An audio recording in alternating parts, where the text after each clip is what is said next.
Good evening and welcome to this regular meeting of the Council of the Municipality of North Perth. Our meeting date is Monday, November 13th, 2023. I'm Mayor Todd Kasenberg and I'll call this meeting to order. I ask the clerk to note our starting time for the minutes as 7 p.m.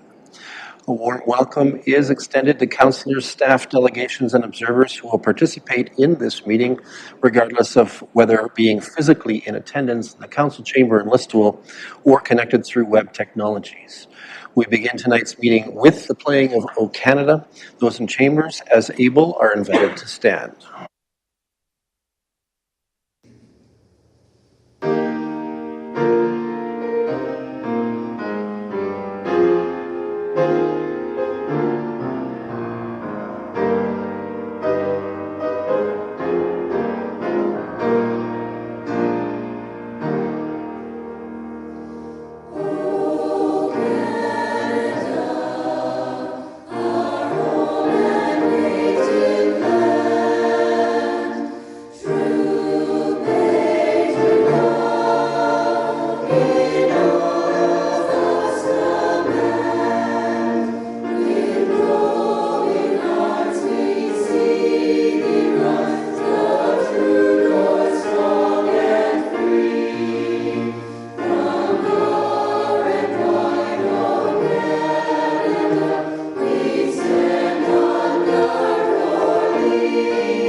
We acknowledge that we are on the traditional land of the Anishinaabe peoples. We wish to recognize the long history of Indigenous peoples of Canada and show our respect to them today. We recognize their stewardship of the land. May we all live with respect on this land and live in peace and friendship. Tonight's meeting is being streamed live on the Municipality of North Perth YouTube channel and will be available there after the meeting as an archived video. To those viewing this meeting via the YouTube channel, a warm welcome to you. To those present in the gallery today, by attending a public meeting of the Council, you are consenting to your image, voice, and comments being recorded. Anyone who is invited to speak will be recorded, and their voice, image, and comments will form part of the live stream. The chair and or the clerk have the discretion and authority at any time to direct the termination or interruption of live streaming. Such direction will only be given in exceptional circumstances when deemed relevant. Circumstances may include instances where the content of debate is considered misleading, defamatory, or potentially inappropriate to be published. Attendees are advised that they may be subject to legal action if their actions result in inappropriate and or unacceptable behavior and or comments. Thank you. At this time, I invite your decorum for the course of the coming meeting. As is evident, all councillors are in their chairs this evening, and I extend a welcome to them. Let us move to item 5 of our agenda pertaining to pecuniary interest. For the benefit of those unfamiliar with our council practices, provincial legislation requires councillors with a potential pecuniary or financial interest in any item at the council table to declare this interest and to remove her or himself from discussions and voting on the item. In accordance with recommended protocol at this time, I invite all councillors with a perceived pecuniary interest, including those who have already declared in writing, to verbally advise the chair in public session and to submit the relevant documentation to the clerk. Councillors are further reminded that should a potential conflict arise during the meeting, they may so declare and act at any point in the meeting. I have had communication in writing from Councillor Andreessen, and I'll turn the floor to her first. Thank you. Good evening, Mayor Kasenberg and fellow council and also our guest this evening. I'll be declaring pecuniary interest in the following items for this meeting. Item 7.3 from the consent agenda regarding the North Perth Women of Distinction Awards. I'm the chair of this committee, and it also is connected with the North Perth Community Committee for the United Way, which I also chair. And if there's any discussion on this item through the consent agenda, I would withdraw myself. Secondly, item 9.2.1 regarding the Horton Municipal Drain. My husband and I own a corporation which has land that is connected to this drain. And then subsequently, item 17.1, I'll be withdrawing from the confirmatory bylaw. Thank you. Okay, thank you, Councillor Andreessen. Anyone else wishing to make a declaration? Councillor Blazek. I apologize. My computer has just decided to update itself, so I don't have the agenda in front of me to know what number this is. But if there's going to be discussion about the Women of Distinction Awards, I will need to declare pecuniary interest. 7.3, thank you. Declare pecuniary interest on that, as well as I am a member of that committee. And then the confirmatory bylaw? 17.1, thank you. Thanks, Councillor Blazek. Anyone else? I, too, will make a declaration on item 7.3 and have asked the Deputy Mayor to step in for that item. I think what we'll do, colleagues, is we'll cleave that item out of the consent agenda and deal with the balance of it with me and the chair. And Deputy Mayor Kellum will take the chair on that item. And also 17.1, my purpose is that I am an employee of United Way Perth Huron. All right. Any further declarations at this hour? Seeing none, let's go over the basic ground rules here. All participants are invited to speak when called upon by yours truly, who's serving as chair. Those participating remotely may wish to speak, and who wish to speak may draw the attention of the clerk through our conferencing technology's text chat function. Remote participants are generally asked to maintain a mute state in the web conference until I recognize your right to the floor. If, when I do so, recognize I don't hear you because you are muted or having some technical difficulty, I will advise and try to send some assistance. Let us now focus on the people's business. I invite those in the chamber to silence and put away their phones, and I invite decorum. Regarding item 6 of our agenda tonight, I have a motion before me for the approval of the agenda for tonight's meeting as follows: that the agenda for tonight's meeting be approved. Can I call for a mover? Councillor Andreessen, thank you, and seconded by Councillor Johnston. Any discussion or debate? Seeing none, let's have that vote.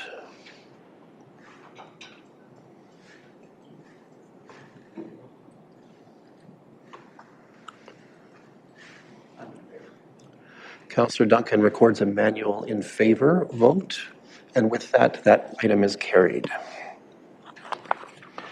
That means we're turning to item 7. As I indicated earlier, I will withdraw from 7.3, but with regards to the consent agenda, there are 3 other items on the consent agenda for consideration immediately with me and the chair.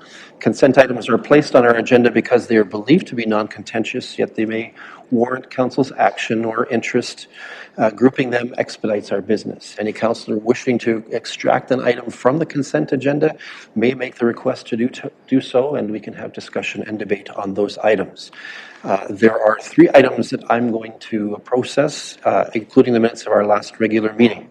Councillors, for items 7.1, 7.2, and 7.4, anyone wishing to extract for comment or discussion? Councillor Rothwell, good evening. Good evening, Mayor Todd, Council, and members of the public and staff. Item 7.4, please. The news release from the Huron Perth Public Health regarding funding shortfall. Okay, thank you. Anyone else wishing to pull any of the other remaining items? Excluding 7.3 very explicitly.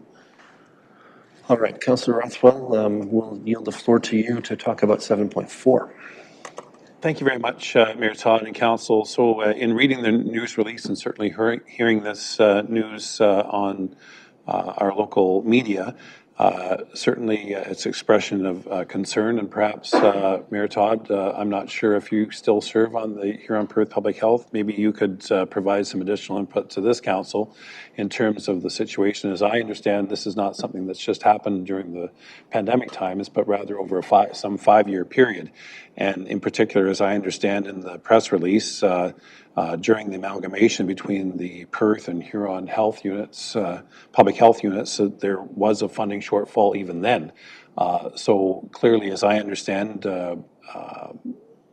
the staffing levels and management of activities ramped up during the pandemic, and then that needs to right size. But my understanding in terms of this press release, and perhaps the mayor could provide more information, is that this is more than just a right sizing of the pandemic levels, but rather an ongoing or a more long-term issue of underfunding of an important health issue. And I would just like to hear more information, and depending on that, perhaps council wants to express concerns to the province through the Ministry of Health. Thank you. I am an imperfect spokesperson for the health unit. Of course, I serve on its board, but they don't usually authorize me to speak on their behalf. So my musings are mine, based on service as a member of that board.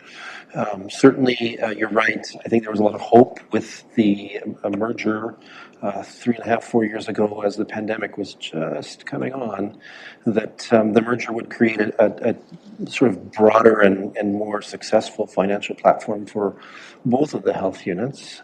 That said, the pandemic really skewed things.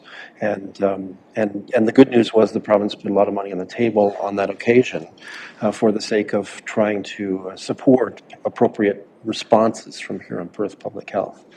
Now that those funds have essentially stopped, we find ourselves facing the reality of moving the people who were moved into pandemic type roles back into the org chart, and then realizing that there is a continuing hardship financially.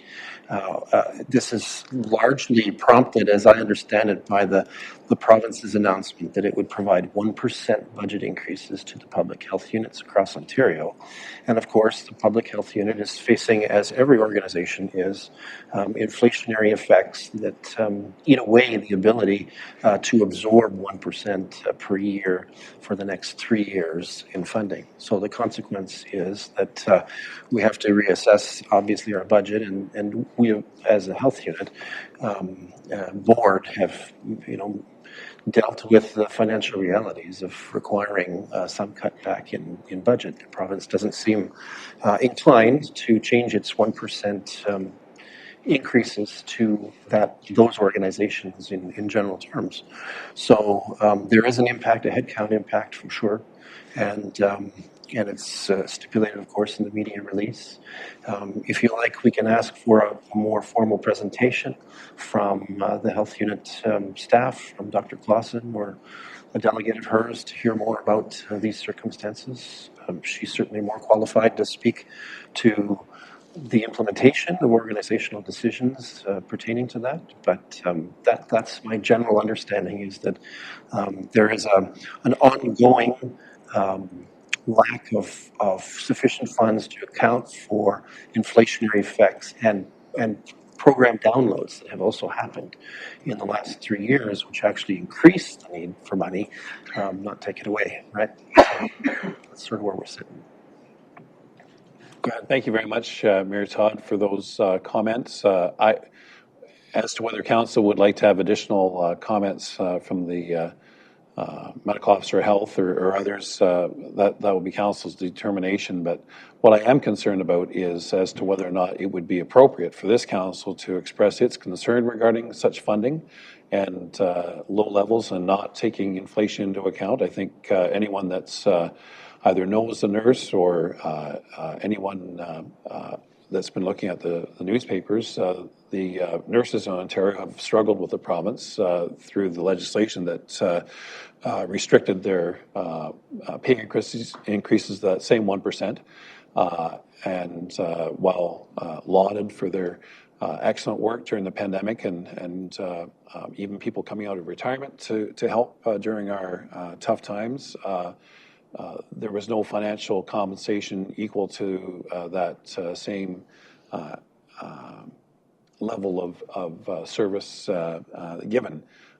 So I would suggest if council would agree that perhaps we could write a letter under the mayor's signature expressing concerns regarding the province's underfunding of public health units and the need to increase those funds, at least to account for inflation.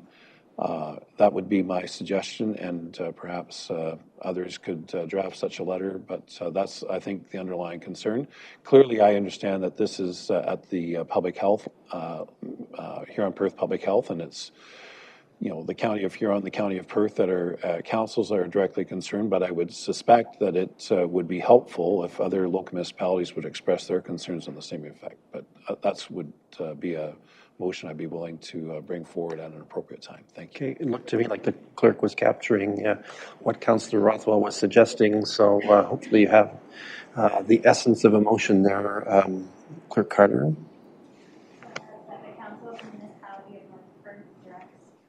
Is that on? Try again. That the Council of the Municipality of North Perth directs staff to write a letter from the mayor to address the province's underfunding of public health units and the need to increase those funds at least to the cost of inflation. Good with you? Can I call for a seconder? Councillor Andreessen will second that. Any discussion or debate on this item? You ready with this in e-scribe? Okay, let's have that vote.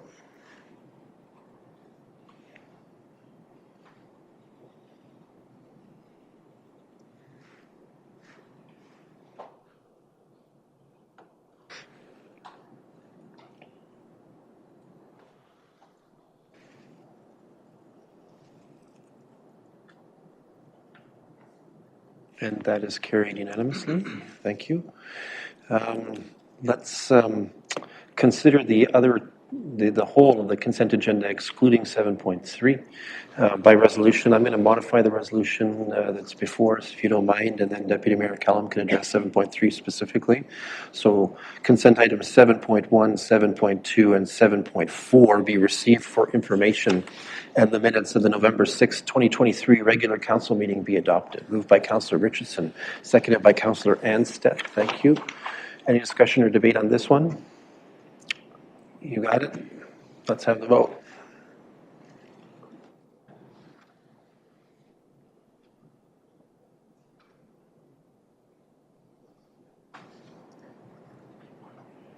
And that is carried. And now I think a chorus line of us will be stepping out of the room so that you can deal with 7.3. Deputy Mayor Callum, thank you.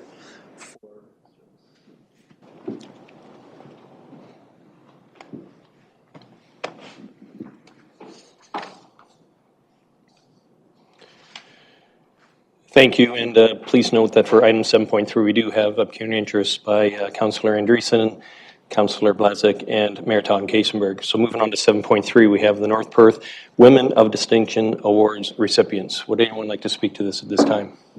Councillor Johnson. Thank you, Deputy Mayor. I don't want to diminish anything from these 5 well-deserved winners, but they're asking for recognition at a council meeting, and maybe the CAO could weigh in on this, but they don't actually qualify to what our standards are, Chris, do they? As a provincial or Canadian winner of something. So I would more suggest maybe that we send a letter of congratulations under the deputy mayor or the mayor's signature. But Chris, you could elaborate maybe.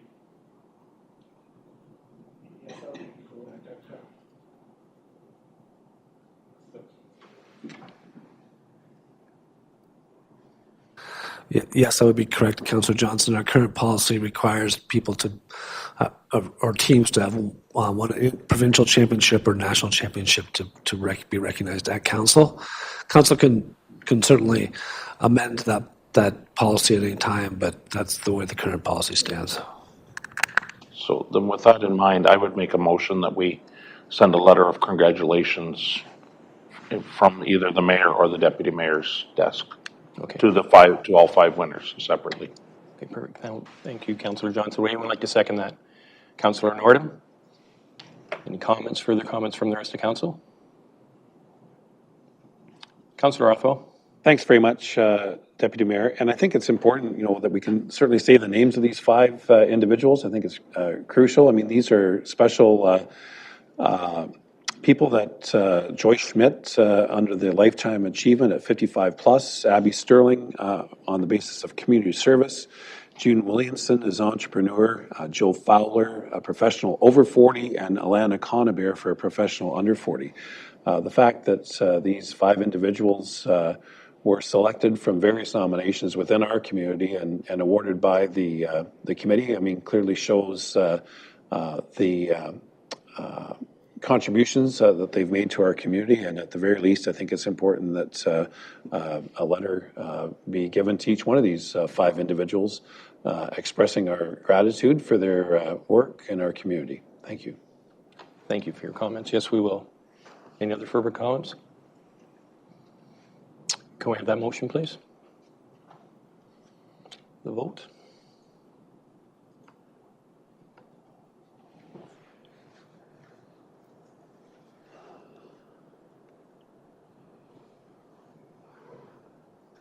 And that is carried. Thank you. Please invite them back in.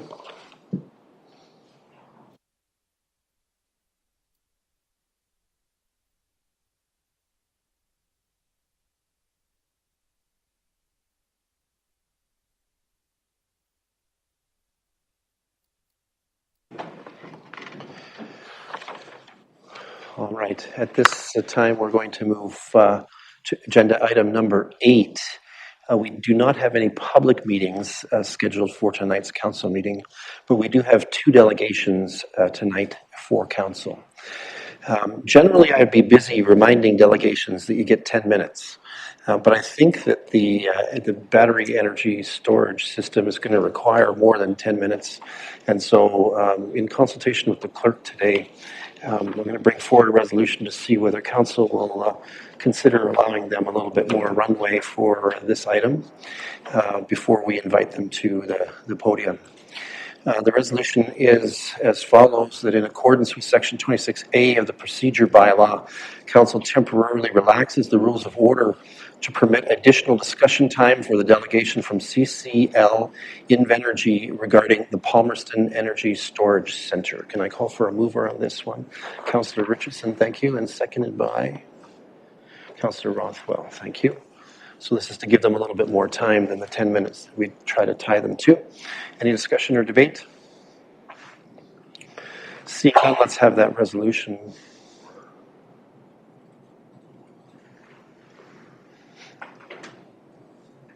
And that is carried. Thank you. All right. So here's the opportunity. As always, we ask the delegations to stay focused on the topic that they submitted their request about.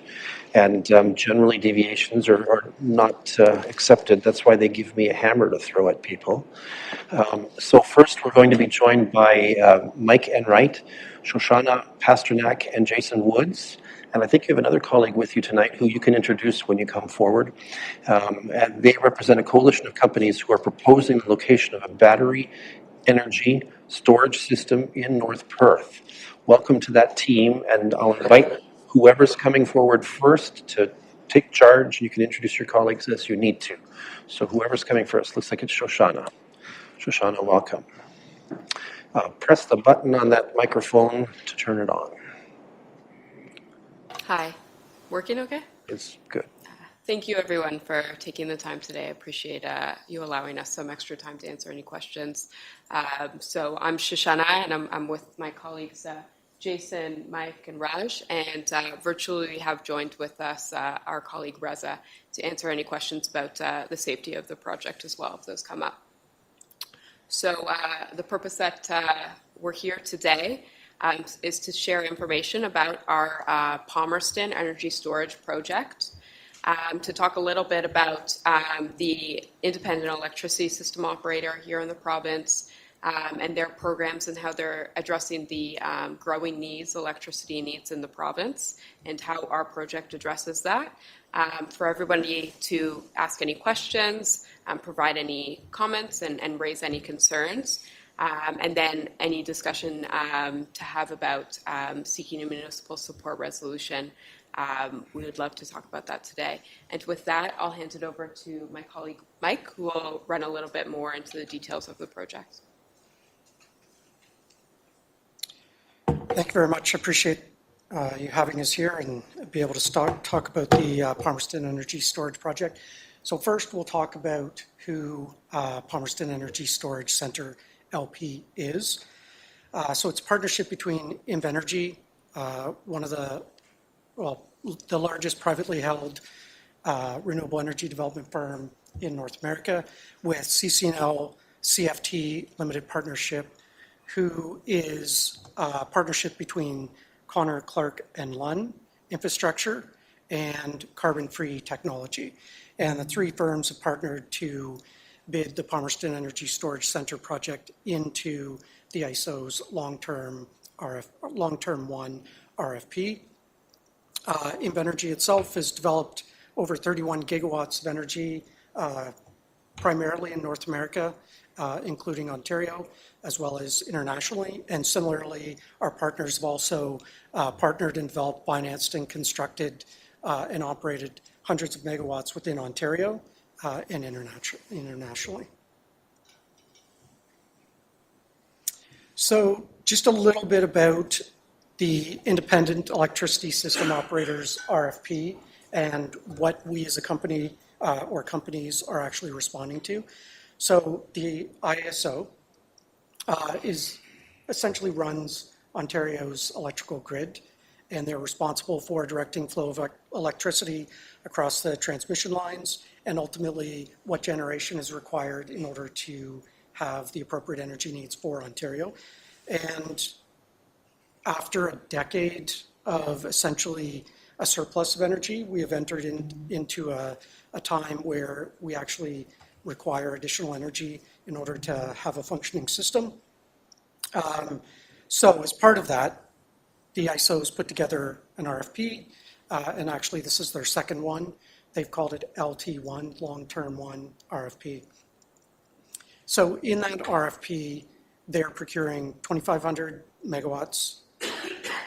Of that, 1,600 megawatts is going to be energy storage, and it's firm capacity, which I'll explain a little bit later. So a little bit about the proposed site itself. In the package that you'll see, we've got the proposed project site outlined in green. That's the complete parcel. It's located at 6289 Wellington Road, 123. It's west of Road 152, and it's east of the town of Palmerston.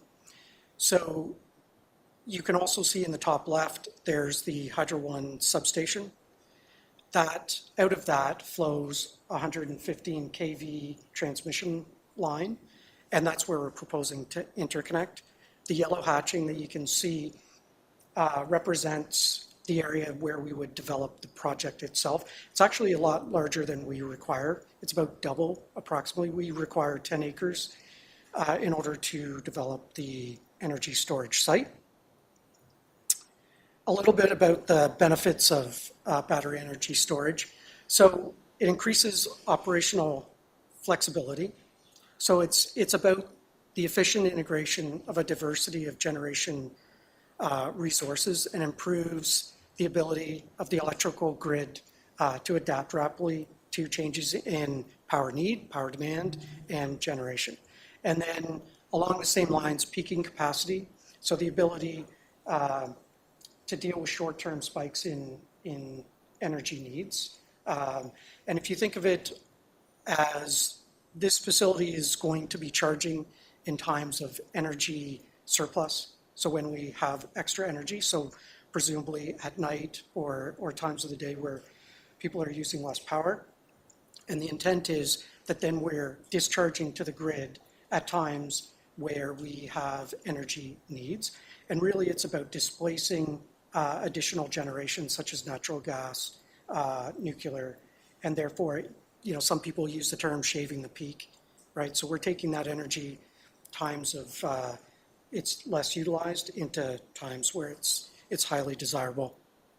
It also helps maximize renewable generation. So instead of curtailing renewable generation, it can charge these batteries. So if you think of wind blowing at night, when we don't need as much power, it can charge these batteries, and during the day, it can discharge.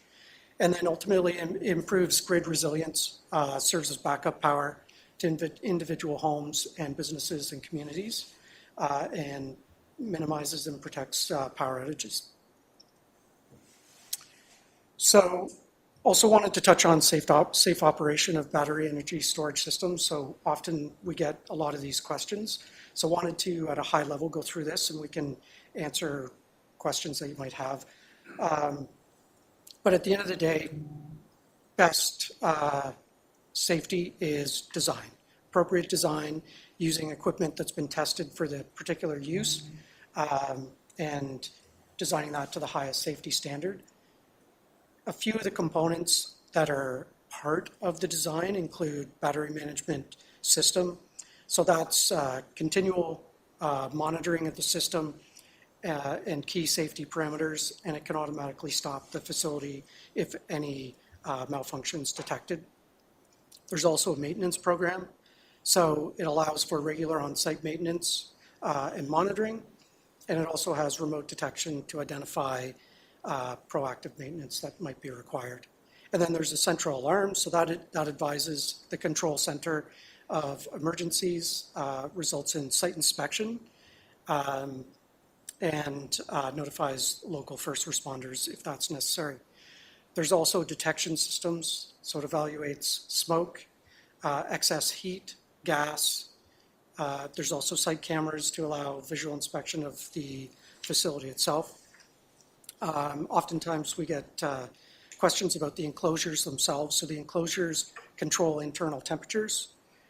They allow for gas venting if that's ever necessary on the very rare circumstances. And then the emergency response plan. So we create a project-specific emergency response plan in coordination with the municipality and the first responders. And ultimately, there's a project-specific training program that occurs. So there's specific safety drills, and there's also annual safety training. So what is this actual project? So we're proposing a project that has a nameplate capacity of 86 megawatts. As I mentioned, it will take approximately 10 acres to build that facility. It ultimately has the ability to deliver 300 megawatt hours of power over a 4-hour duration. As I mentioned, we're interconnecting to that 115 kV transmission line, and the technology is lithium ion battery, and more specifically, it's lithium iron phosphate. And then next steps. So right now, we're very early on in the process. We don't even know whether we have a project. We're putting in a proposal to ISO to hopefully win a project. And that's really, if we win a project, that's really where the rubber hits the road as far as next steps and making sure that we're talking to the community, making sure that we're speaking to the planning department and ensuring that we're following the appropriate municipal rules and regulations. So, but to give you some of the items that we are aware about, we know that we have to prepare a stormwater management plan. We know that there's going to be a duty to consult with First Nations triggered as part of this. We also know that we'll have to undertake an acoustic assessment report, and clearly we'll have to go through a detailed design. We also anticipate that the Ministry of Environment, Conservation and Parks is going to require a streamlined environmental assessment for this project. And that in a nutshell is the next steps. And if we go through project timelines, so we had a public meeting on October 26th. We had 19, I believe it was 19 people that showed up. We had a good conversation. I think we provided good information to the public that addressed most of their concerns. And just to see the next part of this, so we've got our proposal that's due December 12th. And then ISO's essentially said they'll come back in June to identify who's actually won these projects. If we do win a project, then at that point, so sometime around June, July, we'll begin duty to consult. We'll also begin detailed design, consultation and permitting. And that'll happen mid-2024 into mid-late 2025, in which case, subject to all appropriate permitting and approval being addressed and approved, we'll go into site preparations and construction, ultimately for a COD that's mid-2027. And with that, I welcome any questions. And I have Reza online who can also help, and colleagues as well, that depending on the question, we may have others answer.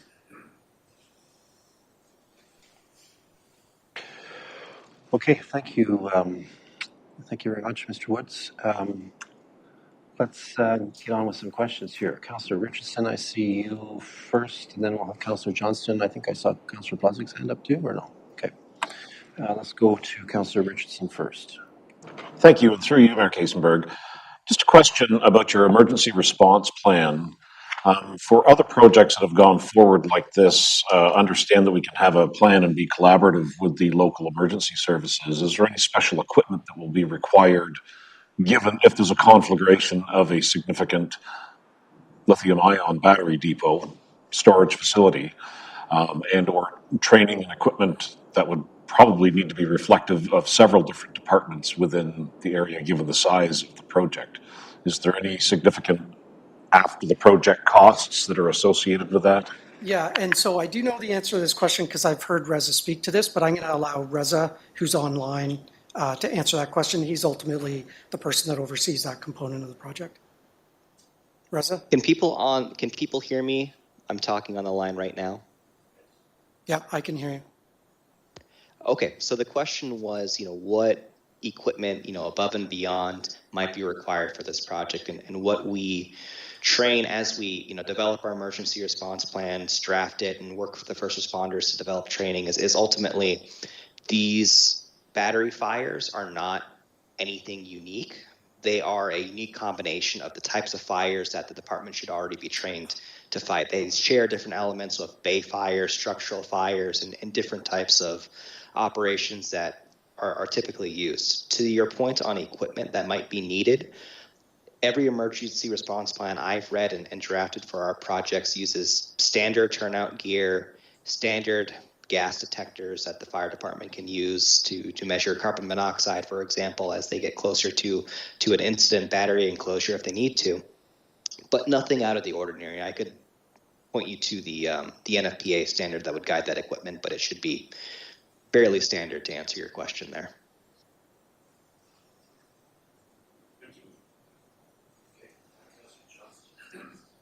Thank you, Mr. Mayor, and thank you for the presentation. Just might be a dumb old farmer question here, but you're talking about 10 acres. So will that 10 acres be like a 10-acre warehouse, concrete on the floor, completely out of production?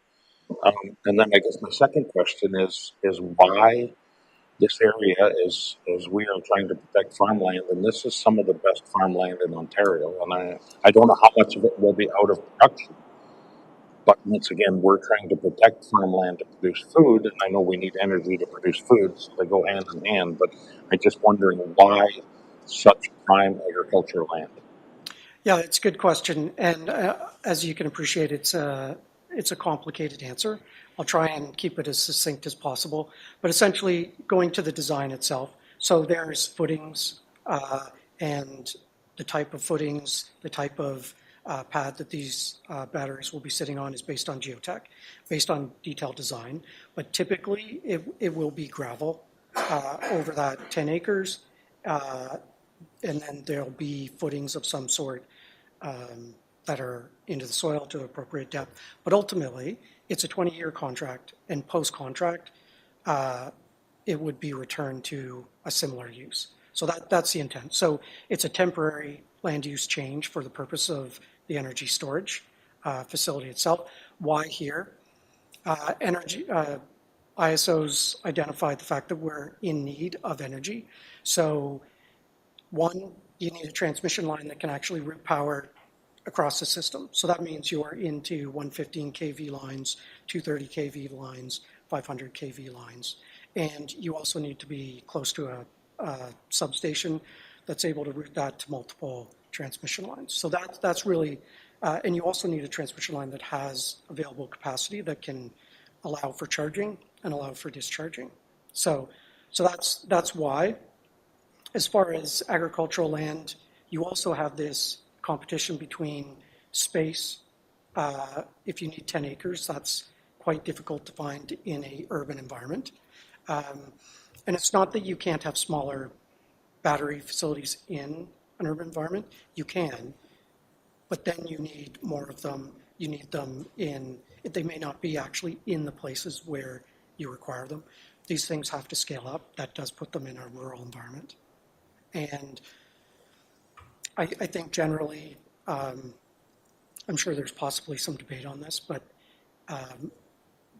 Ontarians need power, and we need to find appropriate places to site those. And you know, in the grand scheme of things, I don't think it's energy that's the issue for farmland itself. I mean, I think there's other issues that are going on that are creating taking out more farmland. But with that, I'll stop because I don't want to take up too much time.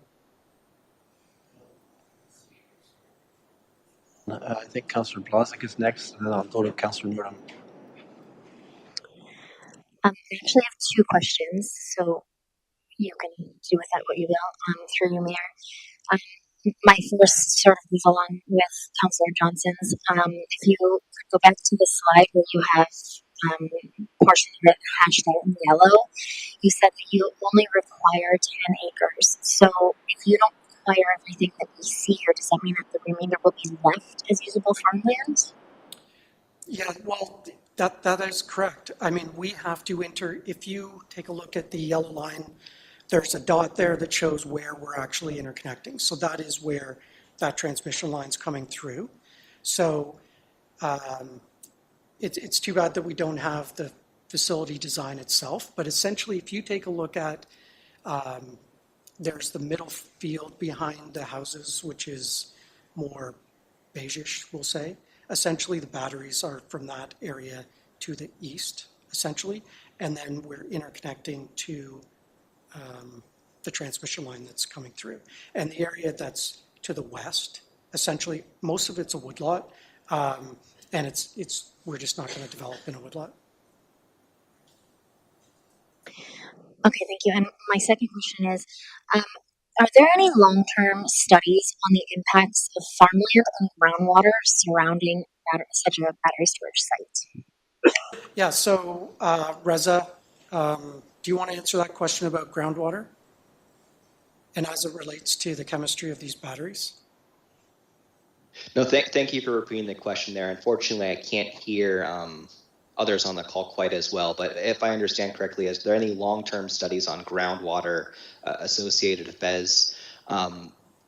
Not exactly to my knowledge, but what I can comment on pretty firmly here is these are enclosed structures. You're not going to have risk of chemicals leaking from the batteries going out into the ground. These are enclosed metal boxes within boxes that finally house battery cells. And even if one cell were to leak or release something, it's contained within multiple layers of security here. So I don't expect an impact to the groundwater from anything unusual related to the batteries here. Did you also ask about voltage or other electrical impacts? No. Okay. Let's go to Councillor Nordum next. Thanks to you, Mayor Kaisenberg. First of all, I want to thank you for hosting that public meeting, for landowners, public to ask questions, voice concerns. My first question for this project, does like solar energy and wind projects work hand in hand with such a battery? So to be perfectly honest, in an ideal world, they are co-located, and that's that would be ideal. The fact of the matter is, ISO is procuring strictly storage energy, and that's it's the RFP that we're responding to, and so this is strictly about batteries, not solar, not wind. So I know today it's just about batteries. I'm just kind of curious, why are all the neighbors around this project, to the north, the south, the east, and the west, being bombarded by salespeople for these lease agreements for solar projects for their whole farms? And I'm getting the idea that it's because of this project that they want to sell to you guys or put it on the transformer and then sell it to the batteries.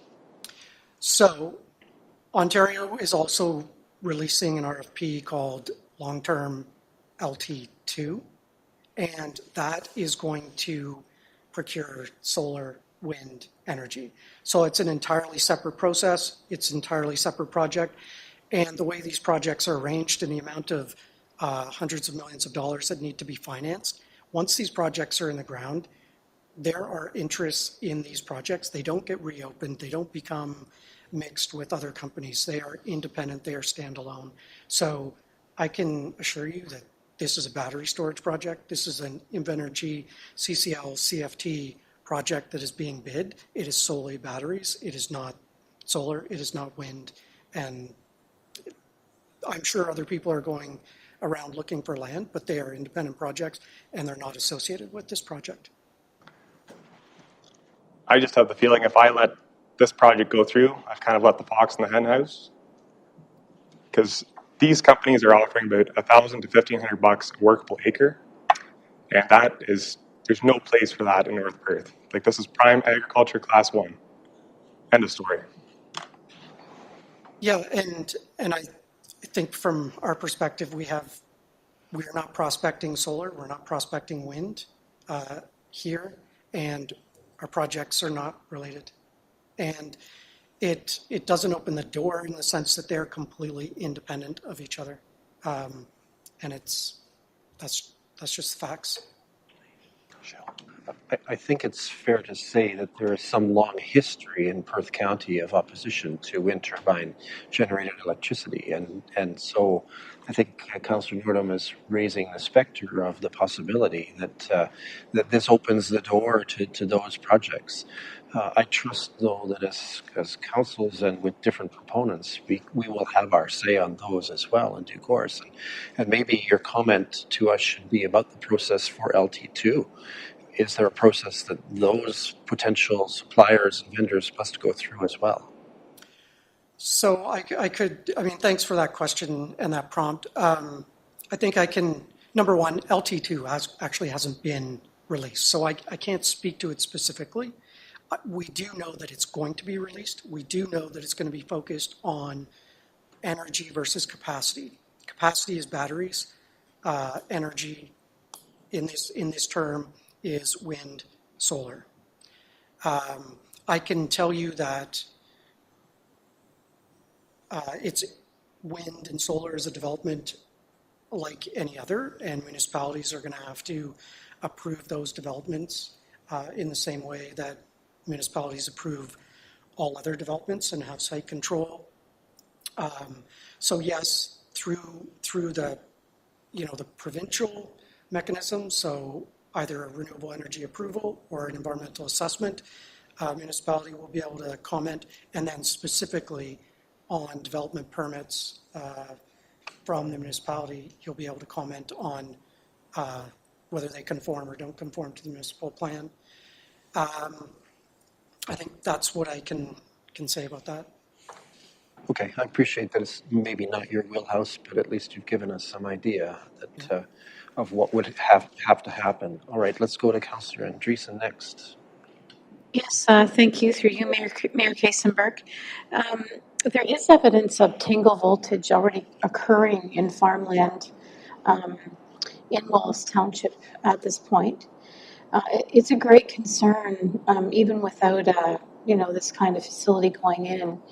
Um, my question would be with this facility, what would be done to mitigate tingle voltage if this were to be installed? So these have to meet electrical code, like every other generation facility. These facilities are constructed essentially with a grounding grid. Like, I don't know the specific spacing, but it's literally a checkerboard of copper that goes through these sites to ensure that electricity does not get off these sites. And they're inspected and ultimately approved by the electricity authority. I think that's the best way I can provide you assurances.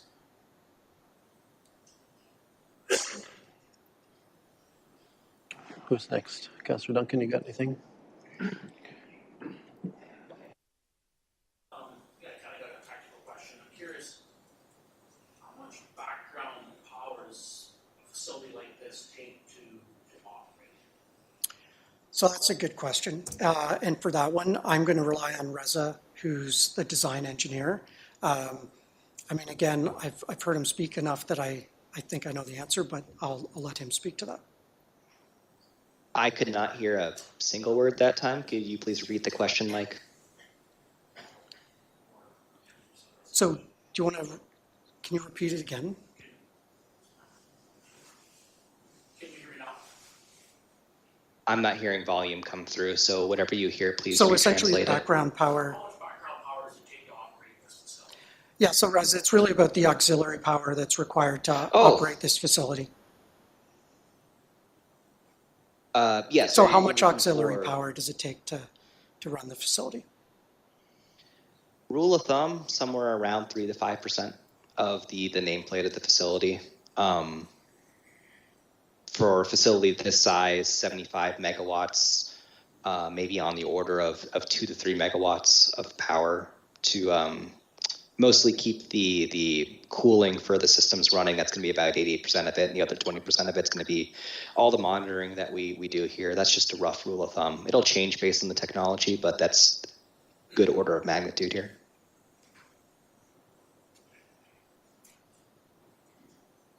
Okay, anyone else? Councillor Anstead. Thanks, Mayor Kasenberg. I'll just be brief. Thanks, Mike, for your presentation.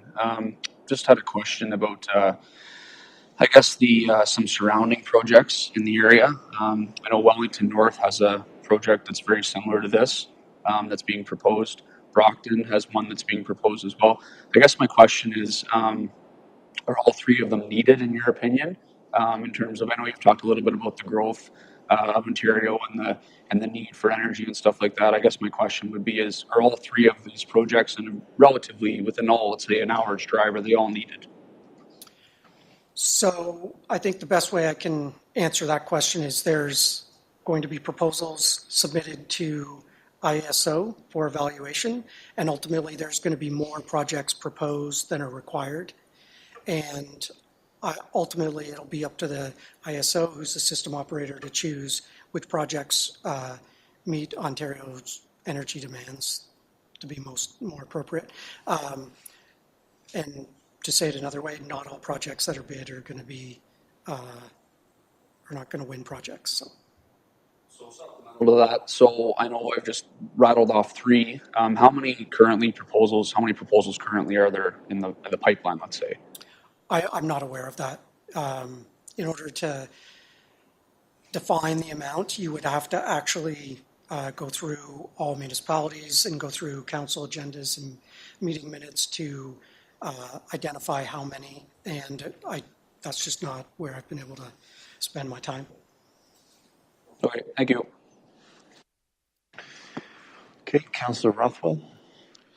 Thanks very much, Mayor Todd, and thanks, Mike, for your presentation. Can staff just turn to in your appendix presentation? I think it's page 30 of our agenda package. I think it's page 27 of the presentation. I think is their page number. Yeah, keep going. There's an actual picture of the project component right there. Thanks. This is further to Councillor Johnson's question regarding how it was going to look and so on. Is this the artist rendering of exactly what the proponent is, what you're proposing? Is that correct? So this is not exactly what we're proposing. It's a picture that's representative of the facility. I would say it's similar to. Reza could provide you a more technical response regarding container size, different types of containers that are out there, if you would like some of those details. No, but further, I think this gives us at least a perception of what is anticipated, and I think this gets to Councillor Johnson's point in terms of what it is that we have here. Just and further, if I may, what's the life expectancy of this project if it is approved? Is this like a 20-year time frame, like say wind turbines are I think 20 years or something? But yeah, so beyond that.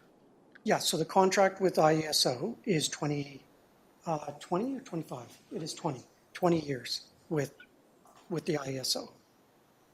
And just further to that then, if this project is approved, it's built and so on, at the end of that 20 years then, will this project, if it's not renewed, are all those infrastructure taken away to get to the point of, is this going to be returned to prime agricultural land or is this never to be returned? I guess that's the question. Yeah, so at end of life, it will be restored to a similar use. Infrastructure will be taken off as per our land agreements. And Reza, I typically, is there anything that you want to mention on restoration of the site?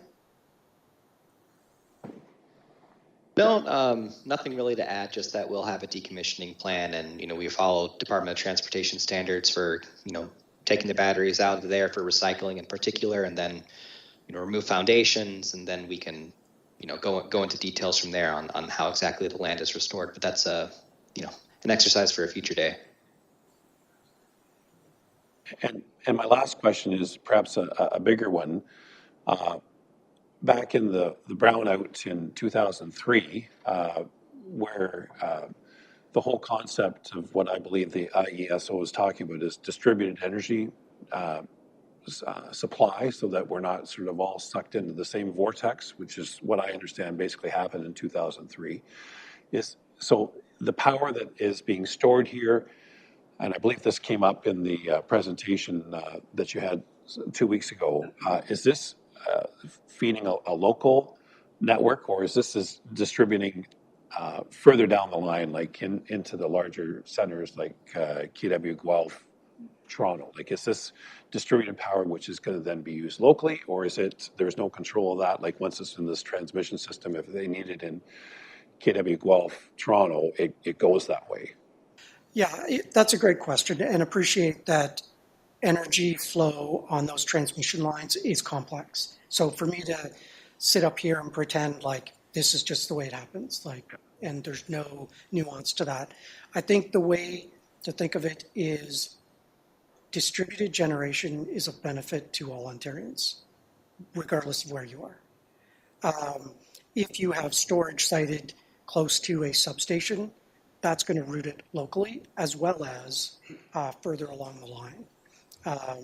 But ultimately, when energy is flowing on transmission lines, there's energy losses. So you want to use it as locally as possible. That is ultimately the intent. And also appreciate, I don't actually know all the details of power flow on these lines, which way electrons are flowing. But yes, there's going to be a local benefit. There will also be a system benefit. There will also be a provincial benefit. Thank you very much. Okay, anyone else with round two of questions? I don't think we've heard from the Deputy Mayor. Do you have any questions from round one here? Yeah, go ahead. Yes, through you, Mayor Kasenberg, and thank you for your presentation.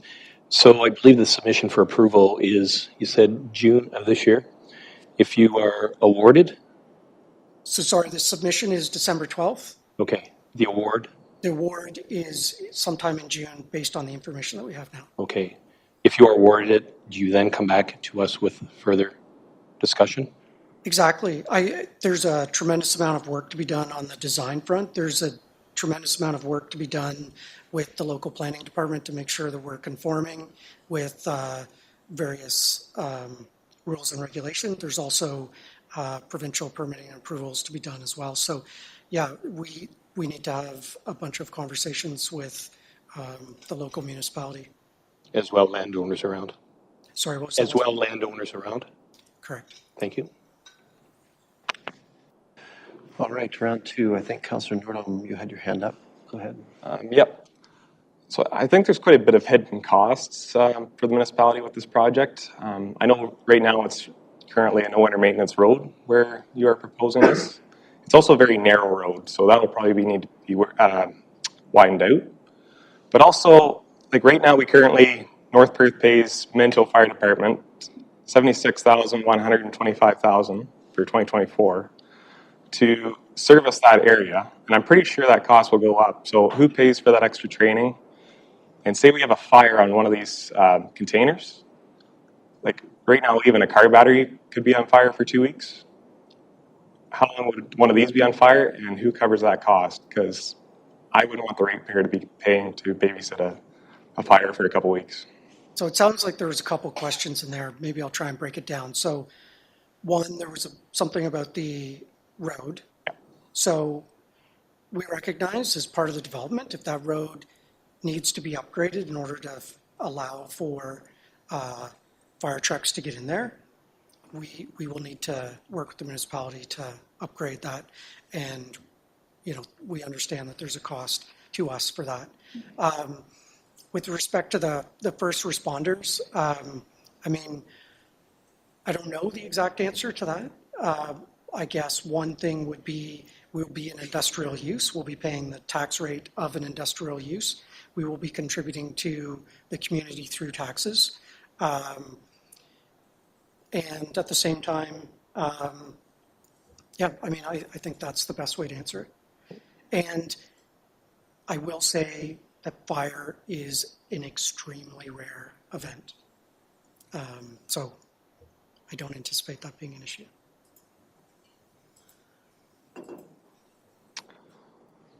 I think Councillor Nordholm asked a question about the duration of fire and what information you have on that. And so I'll press you to come back to that question. If you and we can certainly do that. And for that, Reza, I guess, if we have a thermal event, what's the duration of that? And I guess if you could just provide us a brief description. Right. Obviously, that's a tricky question to answer because fire dynamics is going to depend on, you know, how did it start? Was it a bigger flash fire? Was it a small cell slowly, you know, knocking over dominoes and consuming a container? What I can say is I have seen a modern BESS project, you know, just a few months ago be burned in a live burn test, and that was on the order of hours, not days. These systems are designed in a way that they have a well-behaved fire and almost turn into a chimney-like structure where they you know, basically get the, you know, burning of the fuel over with in a safe manner while keeping the fire restricted to one unit. That's actually the design here. Typically in our emergency response plan, you're going to have a fire watch for some set period that we work out with the fire department. You know, even after we think an event's done, just kind of a let's monitor things here closely, and we can work out what resources that would take if it's just one person standing behind, and we'll call in people if things escalate from there. But, you know, we're talking on the order of hours, not days. Okay, thank you. Any other questions? Councillor Johnston, second round.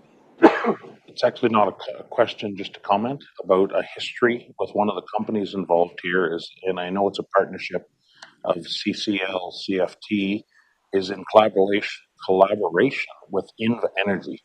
And just a history lesson, Inva Energy has a very poor track record in North Perth that they brought a turbine proposal many years ago that pitted neighbor against neighbor and turned very ugly. And some neighbors still do not speak over Inva Energy. And there was, you know, many house foundations poured in the middle of a field to try and block turbines. And it was nasty times in North Perth. And it was all because of Inva Energy at that point. So Just need to remind everybody that company does not have a good name in North Perth. Noted with caution. Anyone else with questions at this point? Councillor Nordo, last shot here, all right? So after the batteries are done, they'll be recycled. Currently, I think right now, 5% of lithium-ion batteries are being recycled globally. It's kind of a fact. And most of it's being done in China. So where will these ones be recycled, and will they be part of the 5%, not the 95%? So we have committed to recycling them. The fact of the matter is, between now and 20 years, the need to recycle batteries is going to increase.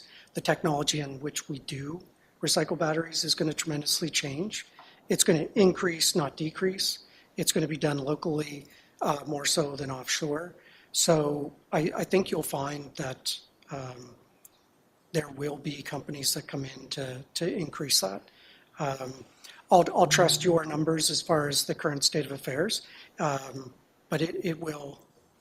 There's going to be a lot of batteries to be recycled. Thanks. Just at that point, I mean, I assume that the cells in these batteries, they're projected to have a 20-year life, or do you replace them on a periodic maintenance schedule? Like, how does that work? Yeah, so I think Reza could probably better speak to the life of the batteries, but ultimately, yeah, like there's augmentation, but Reza, do you want to speak to the life of the batteries and whether they last for 20 years? Exactly, and I've learned my lesson from giving this answer here before. It is around a 20-ish year life for these cells in particular. That is without replacement. It's that same cell from day 0 all the way to the end of year 20-ish. And I will also add at around that time what we consider end of life for batteries, and you can't see my air quotes there potentially at the call there.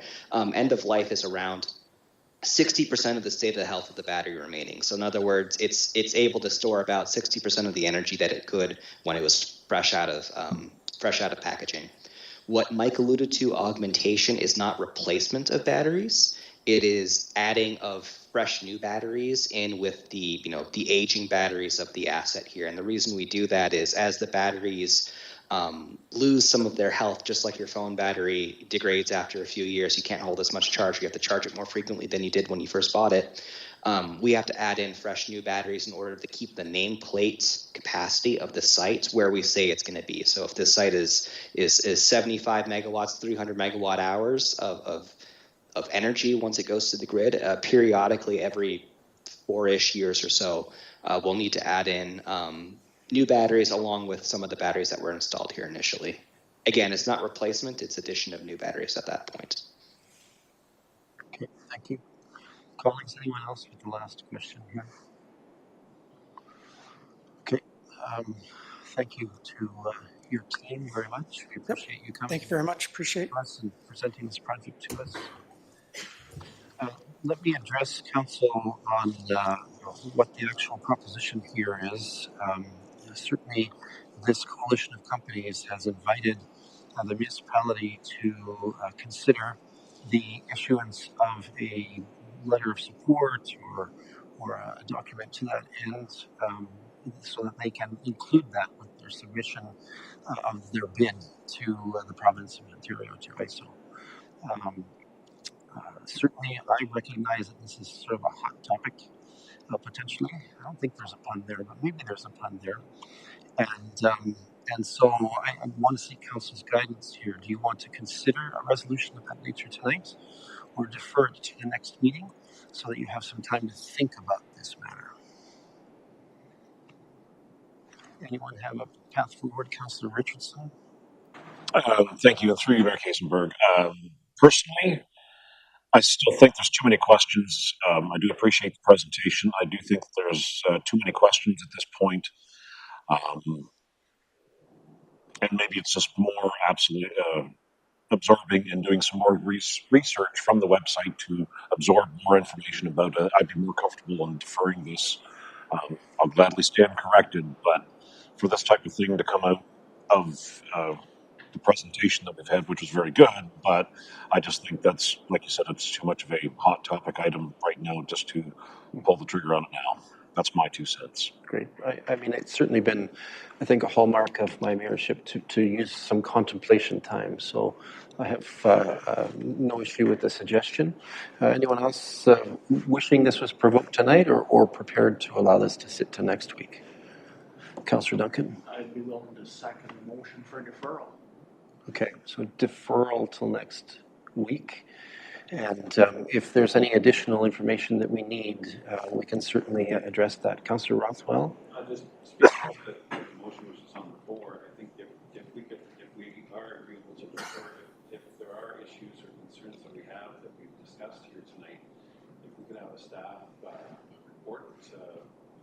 I know they're not looking for more work to do, but if we want to make a decision based on information from our staff, whether it's on the public works side or the fire department side, if we could at least get some additional information to address some of those issues of concern before we consider that, I would appreciate it. Okay.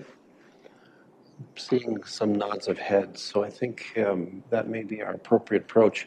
The resolution isn't on the floor at this point, which allows us a certain amount of freedom with regards to how to proceed, but we should probably act by resolution if we're going to defer as well. It sounds like I have a nucleus of people who are willing to defer, so let's compose a resolution that council defers a decision on this matter. Do you have something already? All right. Look at that. Clerk Carter. That the Council of the Municipality of North Perth defers a decision on the Palmerston Energy Storage Centre project until the November 20th, 2023 council meeting, and that staff be directed to prepare a report regarding questions asked during this meeting. I think that's okay. The implications are that I think we would like to hear from fire, for example, and planning, for example. I don't know whether we need to hear from the Treasury or with regards to financial implications, but there are a few there. CAO Snell, let me just turn to you, if I might. You have a reasonable consideration of what a staff response would look like?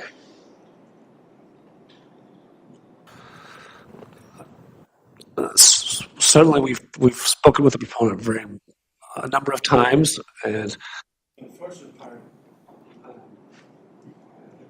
Yeah, hold on. Yeah, it's me.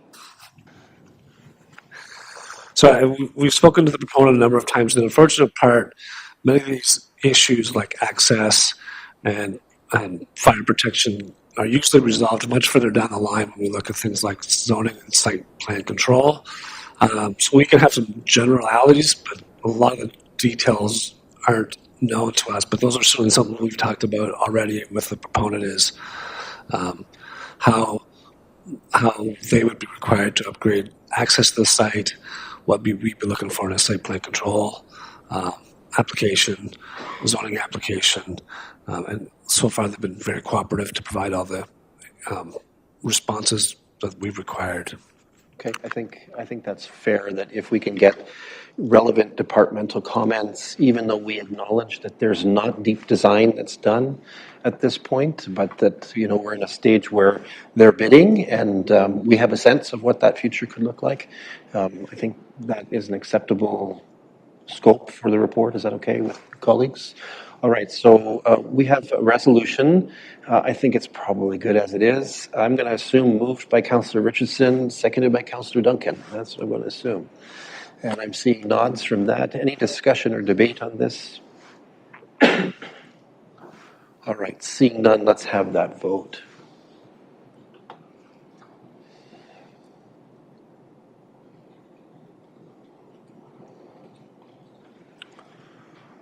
I'm in favor of my strike down.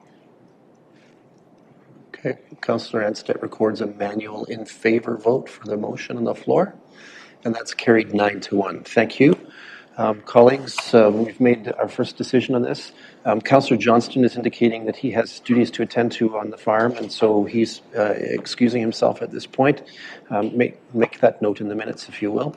And to our delegates from the coalition, thank you for coming tonight. We'll have more for you next week. That's the plan. Thank you. All right, we have a second delegation this evening.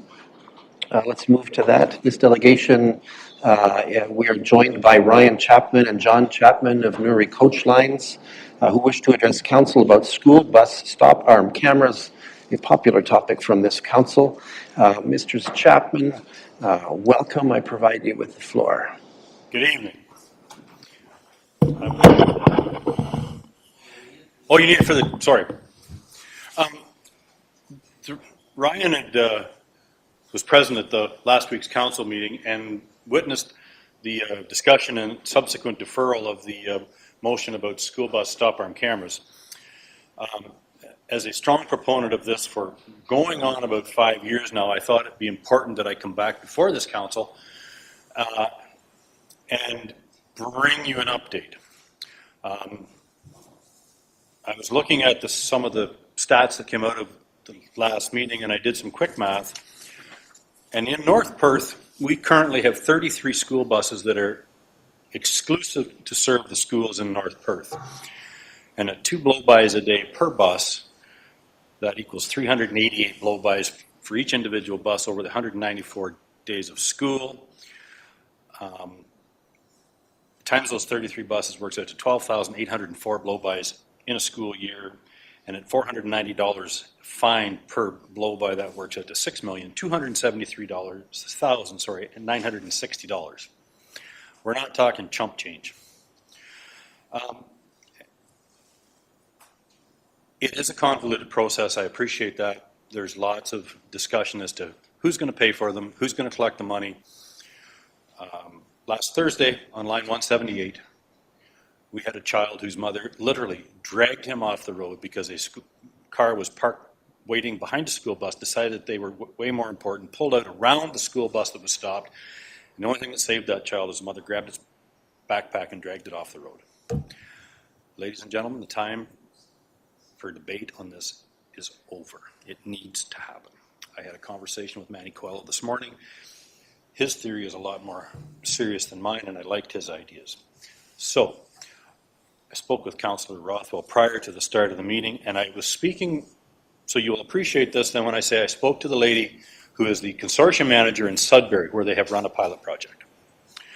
They do not use the AMPS program.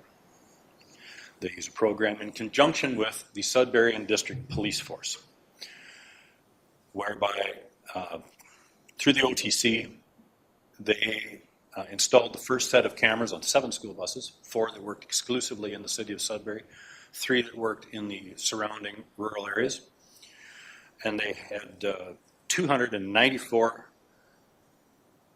tickets issued and a 90% conviction rate. The thing that struck me as most interesting is that in reading about the AMPS program and the forced salary staff positions that would need to be hired to monitor it and all of the additional costs, they have none of that. They tried something rather unique, which I believe we could do here, in that they, consortia up there has a portal, and if you have kids in school, you will know what that portal is. It allows you to see bus times and all those things. They allowed access onto their portal for the Sudbury District Police on a specific user entry system. So when the cameras pick up a violation, it is uploaded. Thank you. I wanted to get the terminology correct. Uploaded to the portal, and then the police download it and issue the ticket. There's one staff member in the consortia who, if the call comes in from one of the school bus operators, can download that video. There is a corresponding incident report that must be filed with it. The staff member of the consortia does that. The police upload it independently and issue the tickets. I don't see any reason that couldn't work here. It was so successful that when I spoke to Renee this morning, she has extended the pilot project on her own and purchased additional cameras out of her own budget to do this. Ryan warned me I shouldn't tell you that because you'd want the 4 school bus operators up here to do that, but they did purchase the original 7 through a joint venture with OTC, which is Ontario Transportation Coalition or something, I believe. Constable Coelho suggested that we have some successful businesses here in North Perth who also might be interested in getting behind that because they and their staff have children that ride our buses and Elliott's. I don't know what else to tell you, ladies and gentlemen. I've had one child killed on my watch, and we almost had another one on Thursday. I don't want that to ever happen again. I just don't. I know what it does to the driver. I can't imagine what it does to the parents.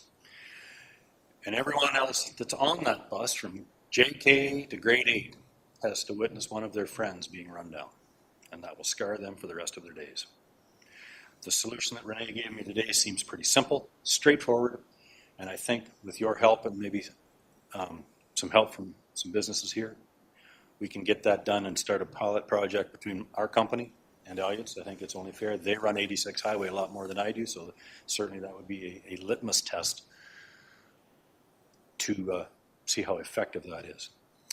I did note with, and you'll have to forgive me, but I did note with some humor that the potential alternatives that came out of your meeting last week, additional and larger flashing signs. We have 8 flashing lights on the school bus and they're all LED. I don't know how much more we can do in that department. The beeping, they're not listening to that anyway. Waterloo Region is starting a longer school bus arm pilot project. The biggest concern they have is that if somebody has a propension to run those and the longer arm goes through the windshield of the car that's overtaking it, who's liable for any damages or injuries to the driver of said car? So I would suggest that that's really not an option. Additional signs and larger signage. That's a federal issue because the specifications for a school bus are federal mandated under a DT 250 specification. Some of my drivers do have dash cams and they can use them. The OPP is happy for that data. And media campaigns, we as the bus operators who service HPSTS, and there are only 5 of us, and we operate 324 routes across the 2 counties. We have run a series of media campaigns every year for the last 20 years, talking about stopping and being observant in school bus loading zones. And quite frankly, it's been a waste of money. We continue to do it because it seems in our mind like it's the right thing to do, but the results are certainly not what we are after, and the amount of and severity of the people blowing by us is getting more and more every day. And finally, increased police presence. Over the course of my tenure as the operator of Murray Coach Lines, I've had a really good rapport with our local OPP. They're good people, and they want to help us as best they can. But I've seen people run the lights with a cruiser sitting visibly at a bus stop, and the motorists would still run those lights. And when they were stopped, because the officer made a mention of coming to tell me, they were in a hurry to get to the post office. We need to do something that affects their pocketbook. It needs to be serious. $490 is not near enough. It should have a 3 or 4 in front of that. I think their cars should be impounded like they were racing. Manny suggested that today, and I thought that was great. I am asking council to give us some serious consideration for some support, not another deferral. Let us move forward with this. I think Ms. Boucher has offered us an opportunity that we can do this and not incur a whole lot of additional costs other than the cameras themselves. And she has offered her expertise and any assistance that she can give us down here in the south to try and get a pilot project going, and hopefully it's the same level of success that she has had in the Sudbury district. So I thank you for your time. I ask for your consideration. And as always, Ryan and I are available for any and all consultation or questions that you may have. All right, thank you, Mr. Chapman. I see hands up from Councillor Duncan and then Councillor Andreessen. Councillor Duncan, let me get your microphone. Go ahead. How long has the pilot program in Sudbury been going on? 2 years. 2 years. Have they seen a decrease in blow-bys since they started? They have seen a decrease, Matt. but clearly not enough that they've added additional cameras now. Renee did say that the 4 buses that operate solely inside the city limits have seen an improvement. But I would suggest that if she's gone ahead and bought cameras on her own, that some of the rest of the buses inside the city limits have not. And certainly that message would be out and about, like there's no magic flag on that says, I have cameras and I don't. So, you know, the word of mouth that the motorists would have, or chats or whatever they do on these things, is still not effective. It has to be a direct effect to their pocketbook. Do you have any costing numbers? Strangely enough, I do. Ryan has been doing an excellent amount of work in trying to put some numbers together. So we have contacted a company called Safe Fleet, which is a division of Sion Industries. They provide cameras for school buses across North America. And to install, this was on 10 buses actually, cameras, DVR, et cetera, it would be a total of $33,108.85.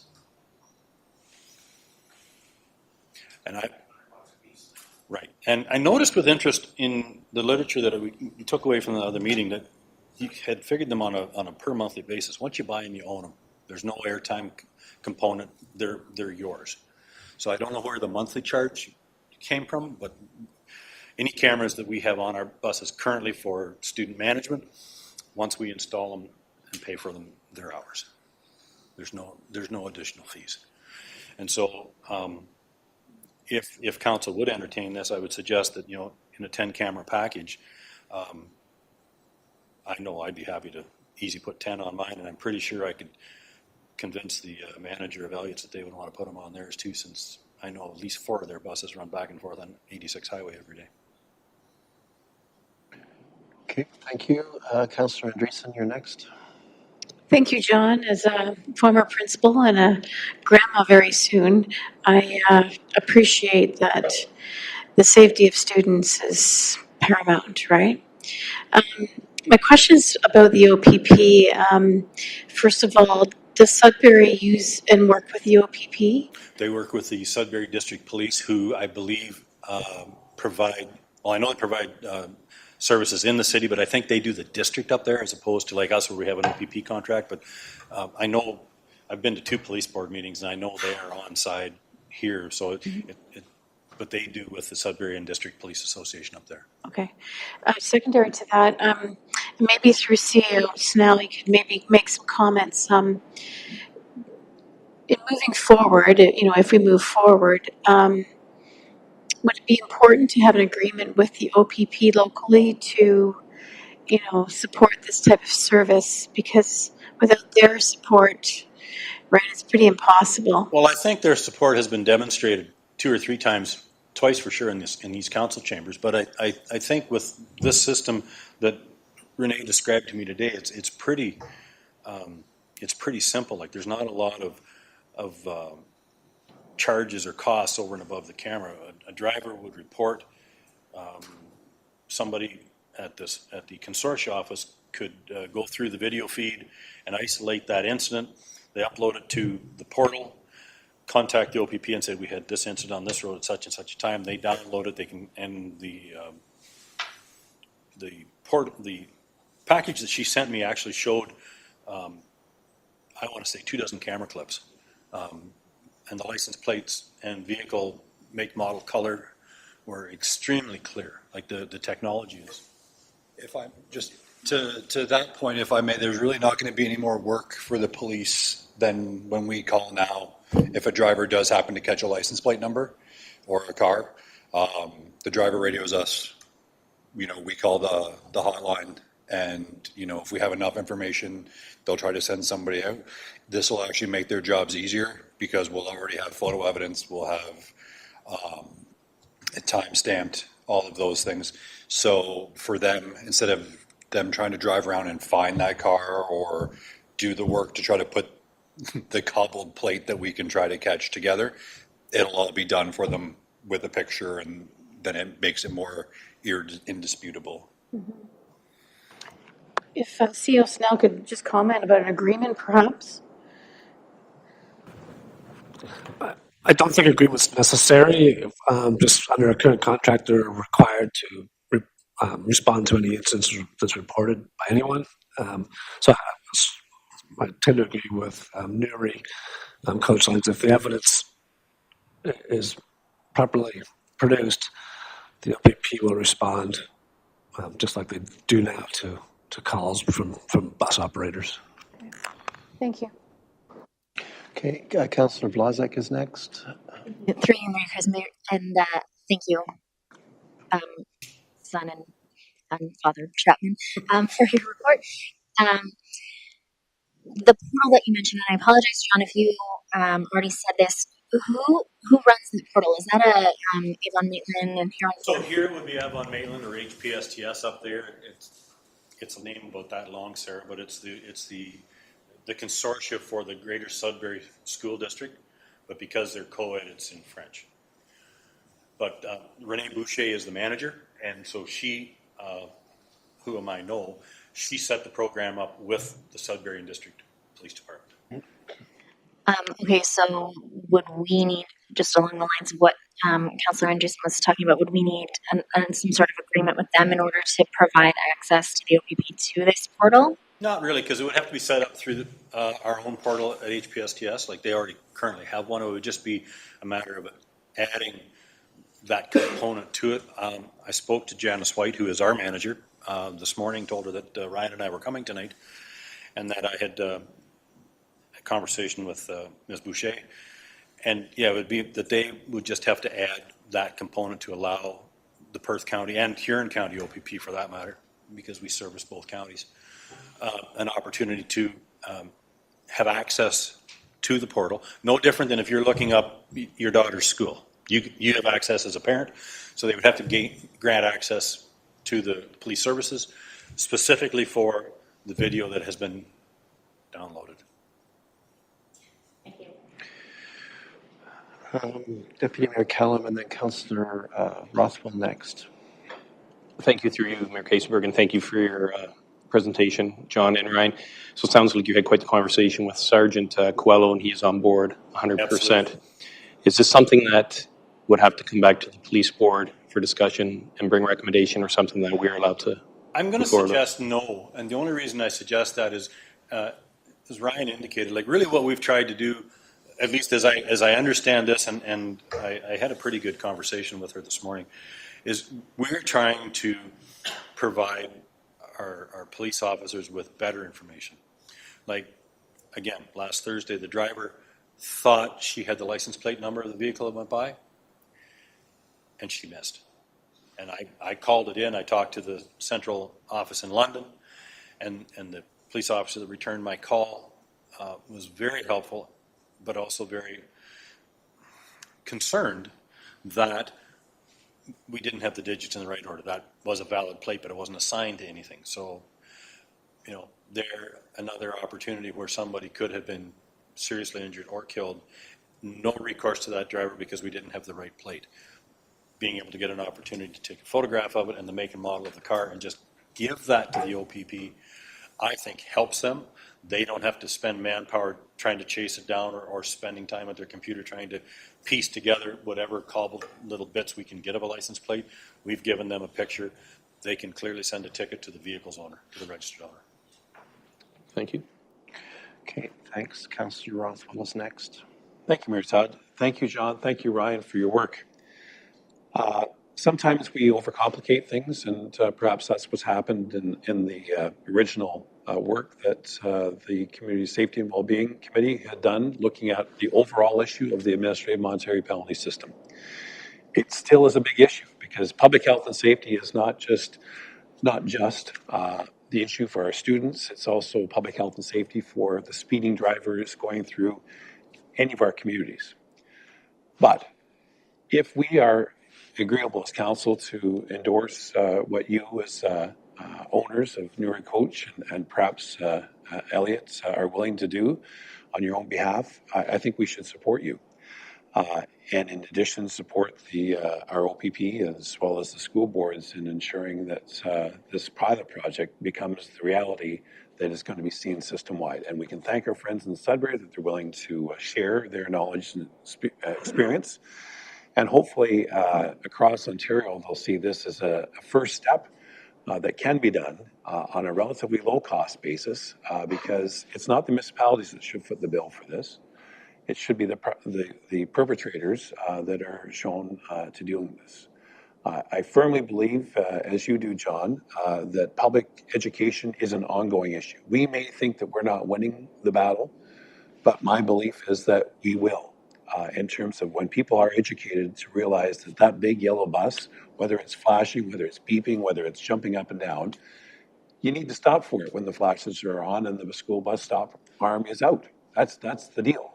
It doesn't matter what kind of hurry you're in, that's the deal. That's the deal. So we are of one accord on that, and I would certainly advocate, if this council is willing, to support Nuri Coach and others to participate, but also that we indicate through to the Community Safety and Wellbeing Committee of the action and perhaps encourage other school bus operators within Perth and perhaps Huron to do the same thing. And then we can advocate through the Community Safety and Wellbeing Committee provincially to say, you know what, it is time to have action and programs that work and bring this beyond a pilot project to become a reality across Ontario. So if we can, learn from what Sudbury has done, implement it here to the safety of hopefully of our students and across, then hallelujah. Let's do that. The other thing too, thank you for that, Al, I appreciate that. Is Ottawa had run a pilot project as well, and I know that's rolled over into a permanent. I did not contact the consortium manager up there, but I will, because I don't know them as well as I know Ms. Boucher. But it is my understanding that they have taken their pilot and turned it into a full-time ongoing issue as well. A similar thing, they recognize that there was some improvement, but there was a long way to go, and so they've taken that on. I guess I would close with, again, thanking you for your audience and allowing Ryan and I to come to see you this evening. I'm going to follow that up with these two consortia that have rolled these pilot projects over. But I would encourage you that if you decide to have another vote on a motion or continue, as Al said, to give us some support, I would encourage you to do that because most of you either have children or grandchildren that ride our buses. Mm-hmm. And if not, soon. We do. Thank you, Mr. Chapman. Let me try to summarize some thoughts of my own on this one. At the Police Services Board, Deputy Mayor Callum and I have served there, and certainly as this issue came up and as we came to realize that OPP didn't need AMP to achieve investigation and pressing charges, I think we both thought, well, let's do something about this, right?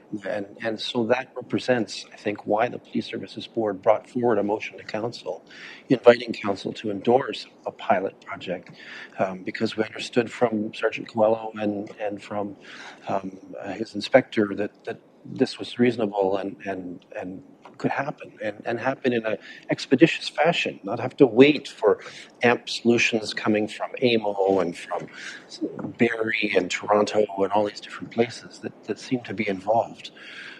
In my own case, I raised the specter, and I don't think that way about this issue. I'm supporting a reconsideration of the motion that we saw in Council last week. But I raised the specter that we're going to have to face as a council over and over again, and that is the province and in some cases the federal government are not stepping in to the places where they should be, not owning the issues that are their swim lanes, that legitimately is where they should be. I mean, when we think about the healthcare system and physician recruitment and so forth, the province needs to come to the table. When we think about long-term care issues in our community, the province needs to come to the table. And, this council certainly highly endorsed Councillor Rothwell's initial work on this to say that the province needs to come to this table. The students who go to schools are ultimately accountable to the Ministry of Education in the province of Ontario. And so something has to happen. And the specter is we have to sometimes rush in and do something about it and pay property tax dollars to do something about it. And some of us are really uncomfortable with that continuing download that comes to us from that perspective. But to Councillor Andreessen's earlier point, our children are rather sacrosanct. I'll find the word. We value our children's future. And if the province won't do what it's supposed to do or what we believe it should do and that we advocate for it to do, then we must do something. Now, I would love to see the school board come to the table, and I trust that there's been conversations with the local school board about their general premise around This project, as I discovered today, is the descriptors for how it is implemented and run are new to me, but I will be sharing that with my consortium manager because I know she would be most pleased with this type of a model. Sure. But the point I'm trying to make gently is that there are times when it's not our swim lane, and some of us dig in and say we shouldn't be there, and that's normal and natural for us in our duties of being of having accountability for the taxpayers' money, right?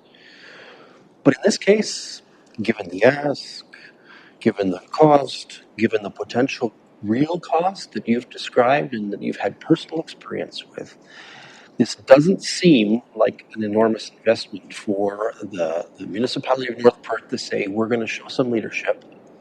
And frankly, we're going to prove to the province that this needs to be done. Thank you. I'm not. I'm speaking for myself I on this understand one, that, right? Johnson. But I'm pointing out that as colleagues, we have these issues all the time now. They're popping up like we're playing whack-a-mole to try to deal with some of the issues that are popping up that really aren't our swim lane, but that we wind up having to do something about because they're important to orderly society and quality of life in our community. And I think that's kind of what this issue is one of those issues where, darn it, we better let the province know loudly that we've done this if we choose to do it, because they need to know that we think this is their responsibility. Councillor Rothwell has led that charge faithfully, and I admire all the work that has been done by him and by the county. Absolutely, and I would add my own support for Alan's efforts. I myself have been a delegation in front of county council when you were sitting on it, when we were doing it on Zoom meetings and with COVID. I respect, as having sat at those desks a long time ago, I respect the need to be diligent and cautious with our ratepayers' hard-earned dollars. I would suggest that we are carrying our ratepayers' children, though, so it is a direct responsibility that we share collectively for the citizens of North Perth. Thank you. Yeah, I set you up for that. You did. You pretty much delivered it on a plate for me, Todd. Thank you for that. So, thank you for your delegation. Now I turn to our. Oh, let me bring in the deputy mayor. Go ahead. Just a brief comment, and thanks again. It's a very serious subject, and when you said enough is enough, I'll let you in on something. This morning, Warden Agates, myself, and CO Wolf met, and the Western Warden Caucus has submitted a delegation to Roma to speak on school bus arms, and they were denied. So that just tells you how serious they are denied. Now, what we are doing, and we have until noon on Friday, the county is going to put in to see if we can get a delegation. But if they were so serious about moving forward with this, they would let us do a delegation, and they're not. And to the deputy mayor's point, I mean, WowC has a certain amount of clout with the province and certainly has the ears of many of the ministers. So the fact that there was a denial of a request for a delegation to talk about school bus arm cameras, especially given the depth of work, in my own opinion, that was done by Ms. Diamond at the county to document and to create the appropriate framework, still astonishes me. I don't get it. We need to be narrow about debate now. I think I've been a bad mayor in giving them so many minutes at this point, but you can see I'm ranting too. Councillor Rothwell. If I may, Mayor Todd, thank you very much. But just further to this point, this information that's John Chapman has brought forward is new to us just this evening. And frankly, if I was the province of Ontario and if I heard this news correctly, I would say, wow, this is not the millions that we were originally talking about having a full AMP system. We're talking significantly reduced numbers, and certainly operationally, it's significantly reduced numbers, thinking back to the report that we had last week. So if you want to have a delegation that comes and brings this conversation with our good friends from Sudbury, our new good friends from Sudbury, I think we should have that conversation and just say this is a win-win-win in terms of looking at A, cost, B, safety, and A, our future, C, our future in terms of our students. Why would you not want to have a conversation and learn new information that we just heard here this evening, which could go across the province like that? Not years, but months. Could happen this school. Yeah. So I would encourage a conversation that if council agrees that council, county council can have their request for delegation, and frankly, I would show up anyway. That's my sense. Thank you. Thank you, All right. folks. Thank you very much. Colleagues, there's an implied action from this delegation that remains open to us. However, given that a resolution to that effect last week was changed, I think that we need to think about how we want to proceed procedurally. I know that sounds like I'm throwing a damp towel over things here, but procedurally, we should decide tonight whether we wish to consider another resolution that says we move forward. Anyone want to make a suggestion? Councillor Rothwell? Perhaps, I'm just thinking out loud here, perhaps we could have a discussion at our next budget committee meeting, i.e. Wednesday, regarding the possibility of North Perth Council assisting the cost to begin this pilot project within our community with the assistance of the school bus operators, both Nuri Coach and Elliott, within our community, and whatever that number would be, knowing full well that at least as the mayor has suggested, that would show the importance of this project to this council and our community. That's my thought of the motion. Thank you. I just want to go back to last week's resolution to make sure I understand what was said. Last week, there was a deference of any pilot projects. So for my mind, and I'm going to confer with the clerk and with the CAO, what would have to happen is that someone who was in favor of that motion would need to ask for reconsideration. Does that sound right to you, Clerk Carter? So I can read that section from the procedure bylaw. So reconsideration in the first year. Within 1 year after a matter has been decided by council within that term of office, a member who voted in the majority may present a notice of motion to reconsider that matter. Such notice of motion to reconsider shall be referred to the next regularly scheduled meeting of council and shall be placed on the agenda under the appropriate section. And the motion to reconsider a decided matter needs a vote of 2/3 majority.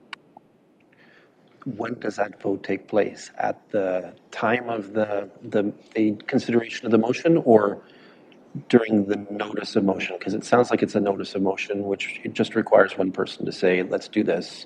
And next time, there need to be a 2/3 vote. Yes, so my understanding is it would go under notice of motion and then at the next council meeting it would be voted on. Makes sense to me. All right. Colleagues, we have a section in our meeting, of course, calling for notices of motion. So if any of you feel so inclined to be the sponsor of that and give notice of motion tonight to make a change in what was considered last time, I invite you to avail yourselves of that opportunity. All right. I think we should take a 5-minute health pause at this point, and let's come back. Let's call it 7 minutes. We'll come back at 20:55. All right.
All right, we'll bring folks back to order here.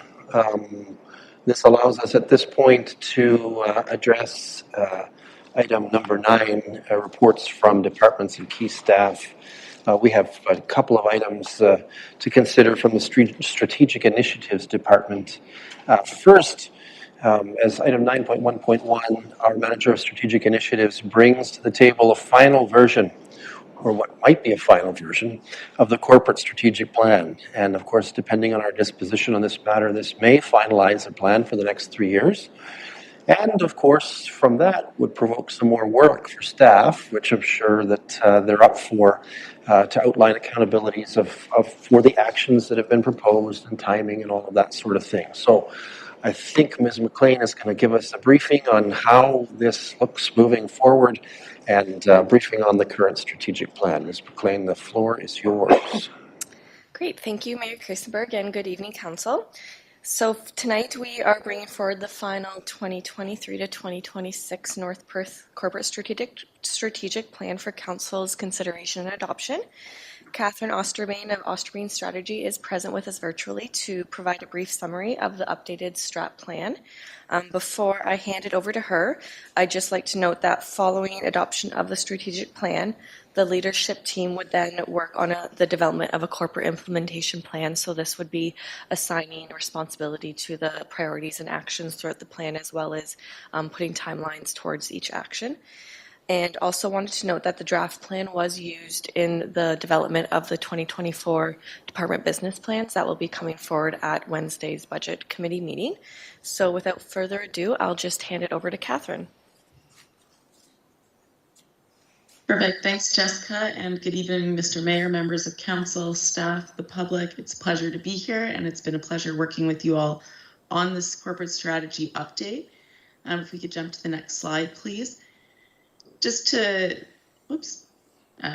recap everyone's memory here, I won't belabor the data, but just to remind you of the process. You know, we started with a background document review looking at existing strategies, reports, work that was underway at the municipality.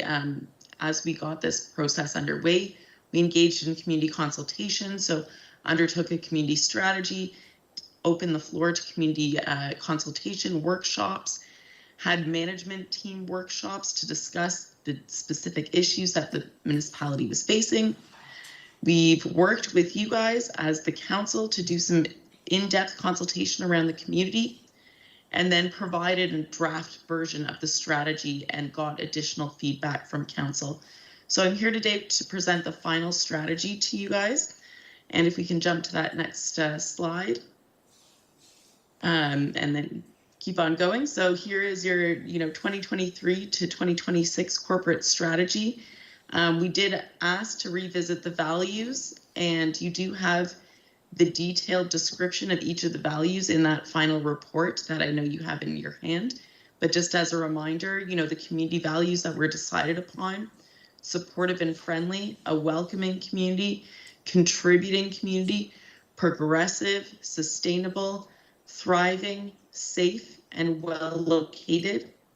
Corporate values were efficient, fiscally responsible, responsive, service-oriented, progressive, collaborative, supportive, welcoming, an employer of choice, so key these days, and communication. And next slide, please. So there was a vision that was created, and I will note and offer an apology right off the bat. There was a grammatical error in this version in both the report that you received, and that has been updated and corrected. Jessica already has the updated copy. I will read this as the updated version, and I'll just note the change as I go. So your updated vision going forward for North Perth. North Perth is a sustainable, inclusive, innovative, and progressive municipality that balances vibrant communities, remove comma, that's a change there, offering, transition that word there, diverse housing options, insert comma, with agricultural heritage and rural character, and is a brilliant place to do business. We are a global leader in agriculture and manufacturing, and incorporate and encourage environmental practices that mitigate and address the impacts of climate change. The municipality is a safe and welcoming place for people of all ages. So just a quick recap without my grammatical interjections there. North Perth is a sustainable, inclusive, innovative, and progressive municipality that balances vibrant communities offering diverse housing options with agricultural heritage and rural character, and is a brilliant place to do business. We are a global leader in agriculture and manufacturing and incorporate and encourage environmental practices that mitigate and address the impacts of climate change. The municipality is a safe and welcoming place for people of all ages. Next slide, please. So your first goal is really focused around service effectiveness. So ensuring that you guys have the resources that you need in place and are clearly communicating how that work is being done. So the first priority here is ensuring that services are delivered efficiently, cost effectively, and sustainable. Second priority, there is a clear definition of services and service levels delivered to the community. Next slide, please. Your second goal is really around corporate sustainability, so ensuring the organization has the resources that they need and is preparing for municipal infrastructure to remain robust in the long term and to deliver to be able to continue to deliver your services effectively and efficiently in the long term, and to be planning for that. So your first priority is that North Perth staff are engaged, have the tools and knowledge to be successful and feel valued. Your second priority is municipal infrastructure is robust and sustainable. And your third priority is innovative solutions and decision-making support, high quality, efficient and effective service delivery. Next slide, please. Your third goal is around growth and economic development. So this is really ensuring that your employers have the resources and supports that they need to grow and remain innovative. In particular, recognizing, the strong background that the community has in the agricultural sector and the existing strategy to support that, as well as ensuring that residents also have access to the retail and services that they're looking for as the community grows, as well as employment. So within that, the first priority is employers have access to a skilled workforce. The second priority is establish and promote North Perth as a leader in agricultural sector productivity and innovation in Ontario. And the third priority is North Perth has robust, diverse, and innovative commercial and industrial sectors that deliver the services and employment residents require. Next slide, please. Your fourth goal is around community planning and development, and really this is ensuring that North Perth is a great place to live. You guys offer high quality of life and are planning to sustain that and continue to facilitate that. So your first priority under this goal is North Perth grows at a sustainable and responsible pace. And just to interject, growth was the top mentioned concern and opportunity as we went through consultation. So certainly that reflects that here. Your second priority is North Perth plays an active role in creating diverse housing options and improving housing density. Your third objective is North Perth is easy to move around and there are diverse transportation options. Speaking again to that public transit challenge and how do we ensure that it meets the needs of the community and the workforce. Next slide, please. Your fourth priority is North Perth is a diverse and inclusive community.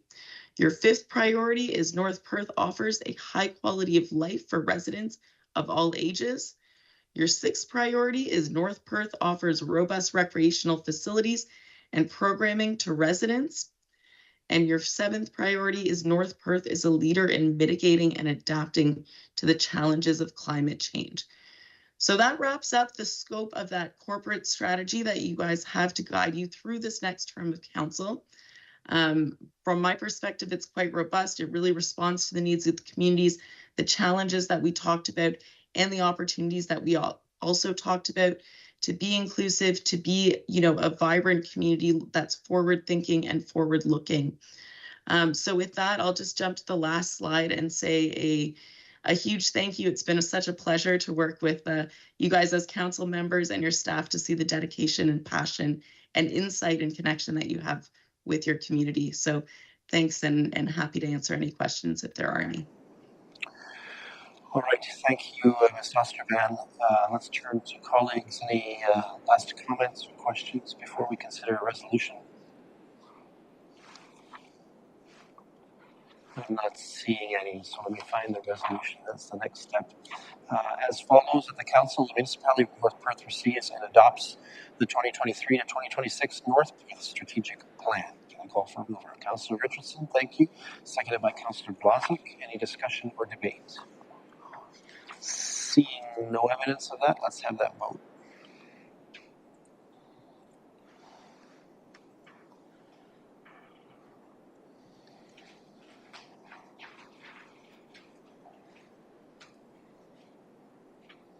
And that is carried. Ms. Osterban, thank you so much for your work with us. We certainly enjoyed working with you as well, and we are grateful, I think, as a council, to all of the efforts that were led by Ms. McLean internally and through the leadership of the organization to help us with building this plan. It's a plan that I think we can be quite proud of and stand behind with a great deal of confidence. So thank you so much for your efforts. All right, let's move to item 9.1.2. Again, our manager of strategic initiatives stands before us. She's seeking a little bit of direction to prepare and submit a proposal for round 4 of the Skills Development Fund, which is from the province of Ontario, and it relates to extension of additional training platforms for our Set 7 environment. So, Ms. McLean, you're up. Thank you. So in late summer, round 4 of the Ontario Skills Development Fund program was announced by the province. As council is aware, North Perth did receive funding through round 2 of the Skills Development Fund to launch Set 7 Skills and Technology North Perth and Region. The municipality also submitted an application to round 3 of the Skills Development Fund, but was unfortunately unsuccessful. The program objectives and focus areas for round 4 remain unchanged from the previous rounds. Staff are seeking council direction to apply for round 4 of the Skills Development Fund. The project proposed in the application will be based off the success and lessons learned in year 1 of Set 7, as well as feedback from the Ministry of Labour, Immigration, Training and Skills Development staff on our round 3 application. More specifically, staff are proposing that the scope of the application be limited to 2 skilled trades training programs. As well, focus will be put towards the development of further training, customized training, to meet the emerging needs of the community and our employers. We will also go forward with further efforts on building a regional training ecosystem with neighboring regional training centers. Outside of the scope of the proposed application, Set 7 will continue to offer shorter programs and courses at a cost to users or employers. For example, we will continue to offer the Set 7 ESL courses that are currently being ran, as well as offer more intakes of the home daycare program that was launched last year. As North Perth has demonstrated previous experience with an SDF project, we are eligible to apply for multi-year funding. We're proposing that we apply for 3 years of funding, which is the maximum that you can apply for, and it's anticipated that the yearly ask would be just under $500,000 for this application. And I can answer any questions council may have. All right, thanks, Ms. McLean. Colleagues, questions or comments? Okay, seeing none, I have a resolution for consideration that the Council of the Municipality of North Perth directs the Manager of Strategic Initiatives to apply for Set 7 Skills and Technology North Perth and Region to round 4 of the Ministry of Labour, Immigration, Training and Skills Development's Skills Development Fund. Can I call for a mover? Councillor Rothwell, thank you. Councillor Enstedt will be our seconder. Any discussion or debate? Seeing none, let's have that vote.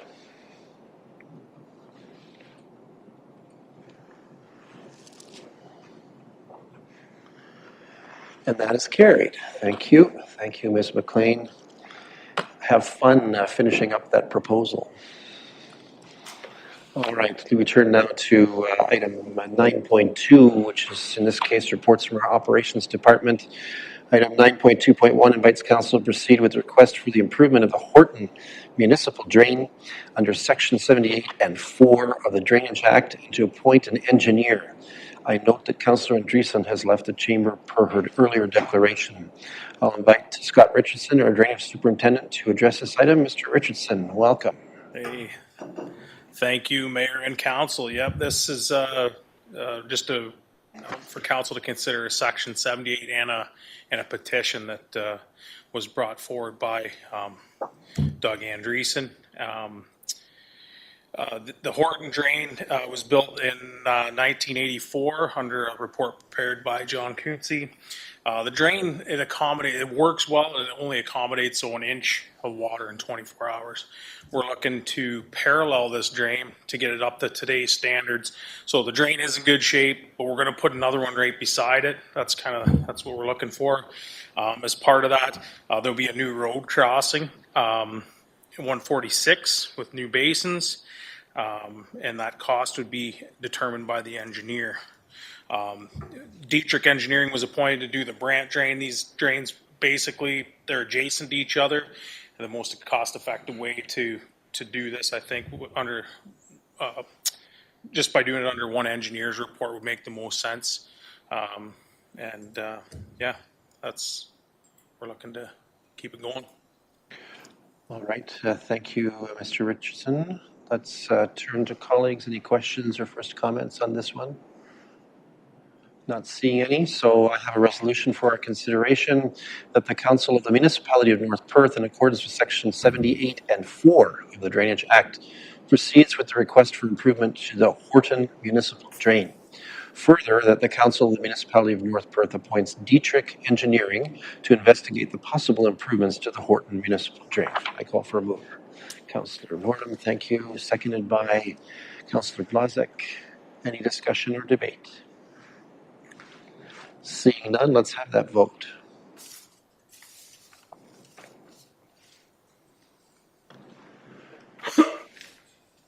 And that is carried. Thank you. Thank you, Mr. Richardson. Next up then is item 9.2.2. Council is asked to update coverage of sidewalk service as part of the municipality's winter maintenance program with a planned increase for the 2023 to 2024 plowing season. Our Manager of Operations, Mr. Leonard Couch, is with us to make a few brief comments about this service upgrade proposal. Mr. Couch, welcome. Mayor Kaysenberg, members of council, thank you. As part of an annual program to update, usually it's walkways and sometimes road services with developing subdivisions. The only addition this year is our new work on Louise Street, and it's the sidewalk on the west side would be added to the winter bylaw. It needs to come before council in a bylaw to make that amendment. So the recommendation is to include it in this year's program as a primary walkway. There were other requests, several of them, that I would note, that have also come in from Listowel and in Moncton, Barber Ave, Baker Ave, but also West Ave from Selby to Alma, Logan Municipal Arena in Moncton. Those are some additions, and what we're suggesting to do, talk to staff, talk to the supervisors, is trial those and provide service at the level of a primary street at those locations, or at least attempt it and see both our timing and our ability to provide operators to do so for those streets. So, and hopefully if that's successful, we can bring them into the bylaw next year and we'll trial those streets through this winter. But in front of you tonight is Louise Avenue only as a change and an addition. All right, thank you, Mr. Couch. Questions, first comments about this matter? Anyone? Deputy Mayor Kellum, let me get your microphone. There we go. Yes, through you, Mayor Kaysenberg, and thanks for the report, Lyndon. So at this time, you're not recommending to have Baker being plowed, or you are going to try it this year?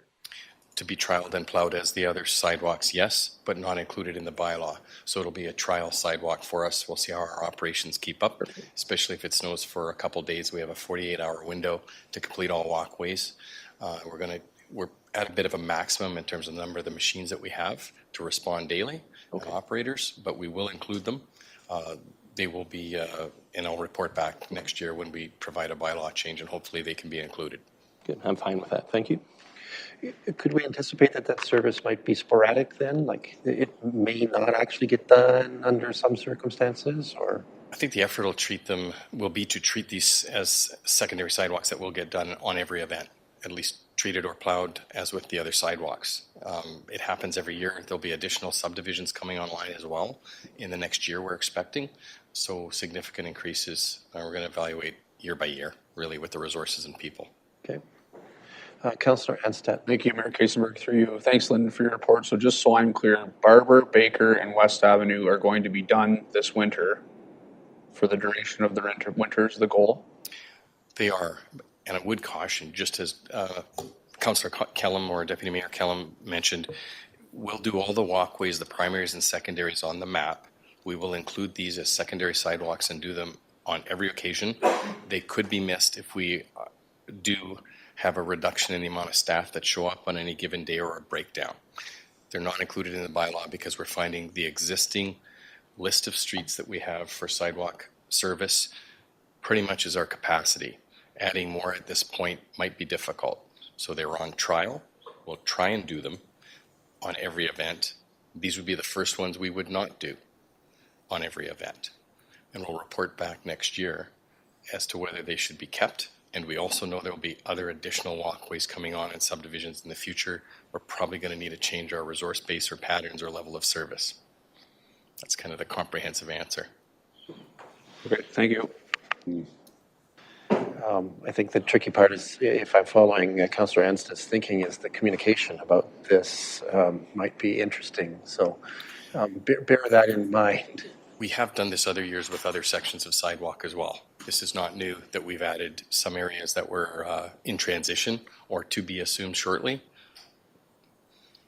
I'll give you an example. There's other blocks of Baker and sections in that entire subdivision that probably will have the same kind of ask in the days ahead.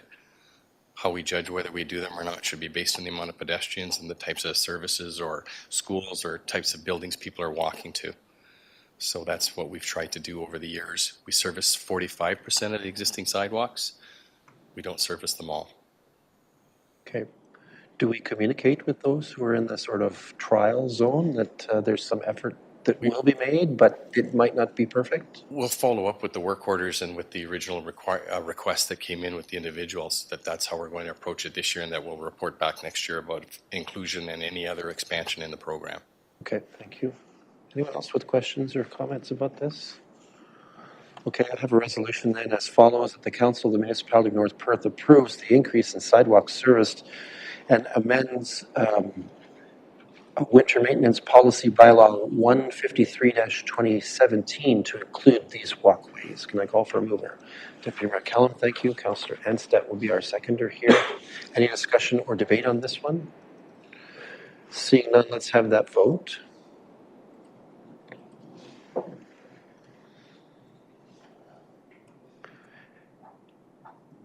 And that is carried. Thank you. Thank you, Mr. Couch.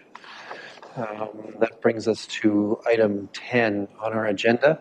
For item 10, councillors, are there any reports that you'd like to ask of staff or of our committees?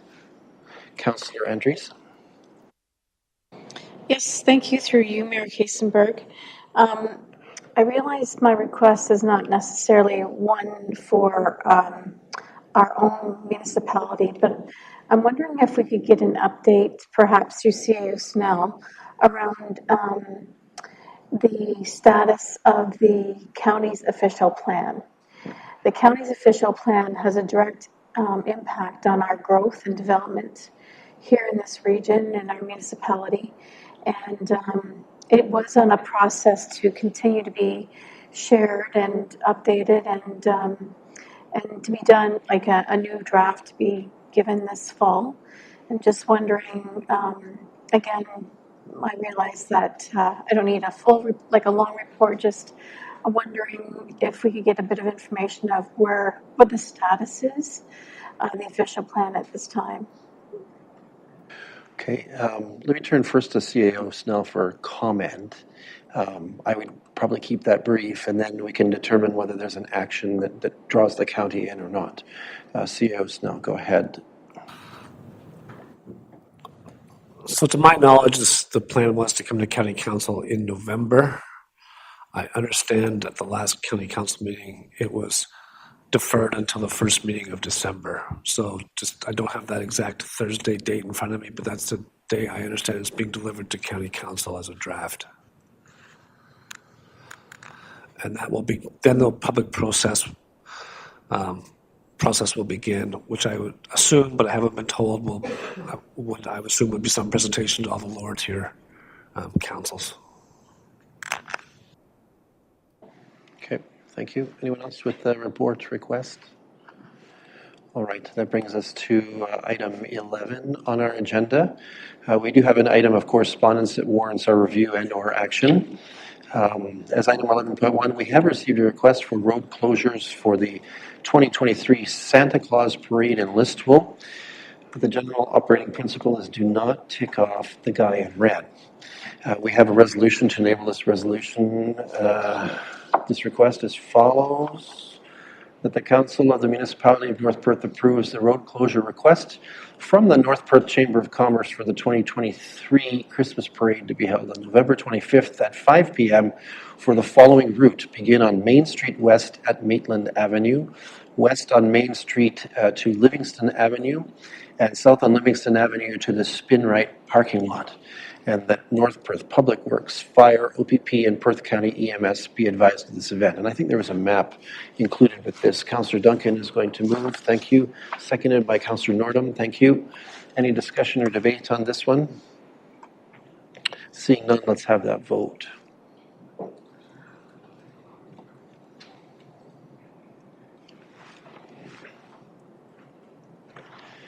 And that's carried. Thank you. We have hit the bylaw moment of our evening. You'll recall with recent procedural changes that we tend to now sweep across several bylaws that are stemming from the work of our council meeting. We have some here to be considered tonight as follows. I should ask, before we dig into this, is anyone wishing to pull any of these bylaws for the purposes of discussion or debate? They're listed in our agenda. Anyone have concerns? All right, so let me move with the resolution then. As follows, that the following bylaws be read a third time and be finally passed. 79-2023, being a bylaw to provide for drainage works, Bartman Municipal Drain.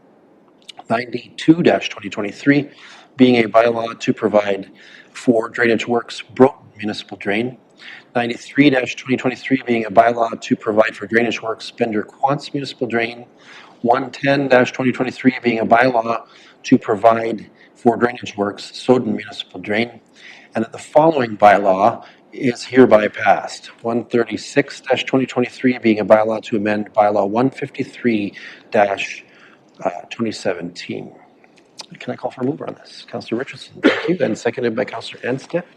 Any discussion or debate on those bylaws that we're passing with an omnibus bill? Seeing none, let's have that vote.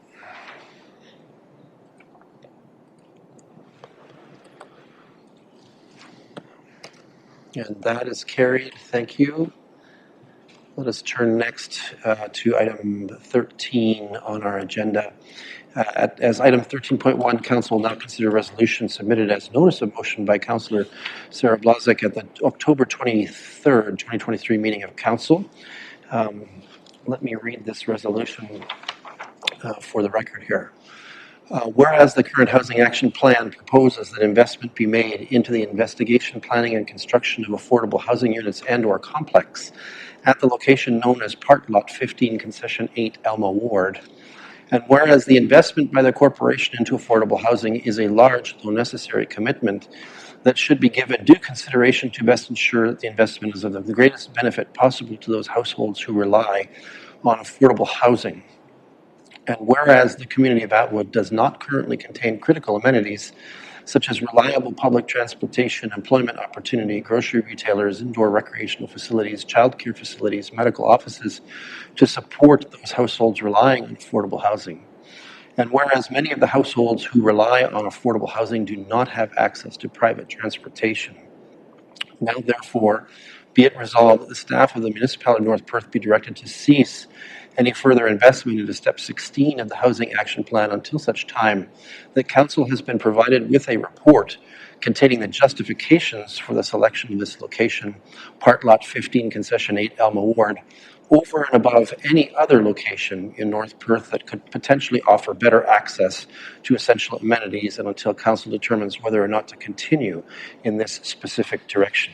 This has been moved by Councillor Blazek through the usual process. Can I call for a seconder? Councillor Nordum will be our seconder. Thank you. All right. Councillor Blazek, your motion, so I'll yield the floor to you to start discussion. Thank you, and through you, Mayor Kasenberg. I'm going to share again some of the comments that I shared at the October 23rd meeting, the night that I first put this motion forward, because I want what I had to say to be fresh on the minds of all of my colleagues when it comes time to vote on this motion, and I want anyone who watches this on YouTube to be able to hear my reasoning amidst the discussion that we have here tonight.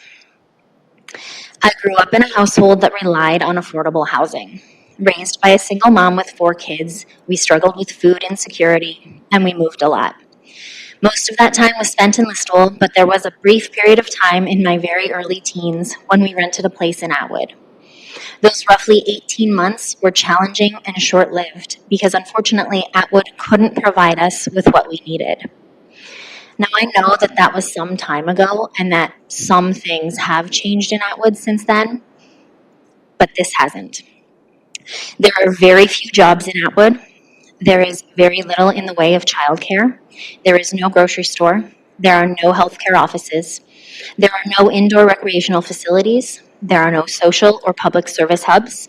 There is not reliable enough public transportation at frequent enough intervals throughout each day to get residents to and from work, to the grocery store, to medical office appointments, to recreational facilities, home from after-school jobs, or extracurricular activities at school. Struggling households require a vehicle when living in Atwood, and for many, that isn't feasible. Struggling families also often rely on their adolescent children who cannot drive to help them with the tasks required to successfully run a household. Walking to the grocery store, picking up a younger sibling from childcare, stopping by the food bank, getting an after-school job so that their paycheck can help the family make ends meet. Not having the needed amenities in Atwood for the adolescent children to access did not mean that our single mother with her 3 jobs was able to somehow find the time to get to the grocery store when we couldn't. What it actually meant was that we went without eating more often.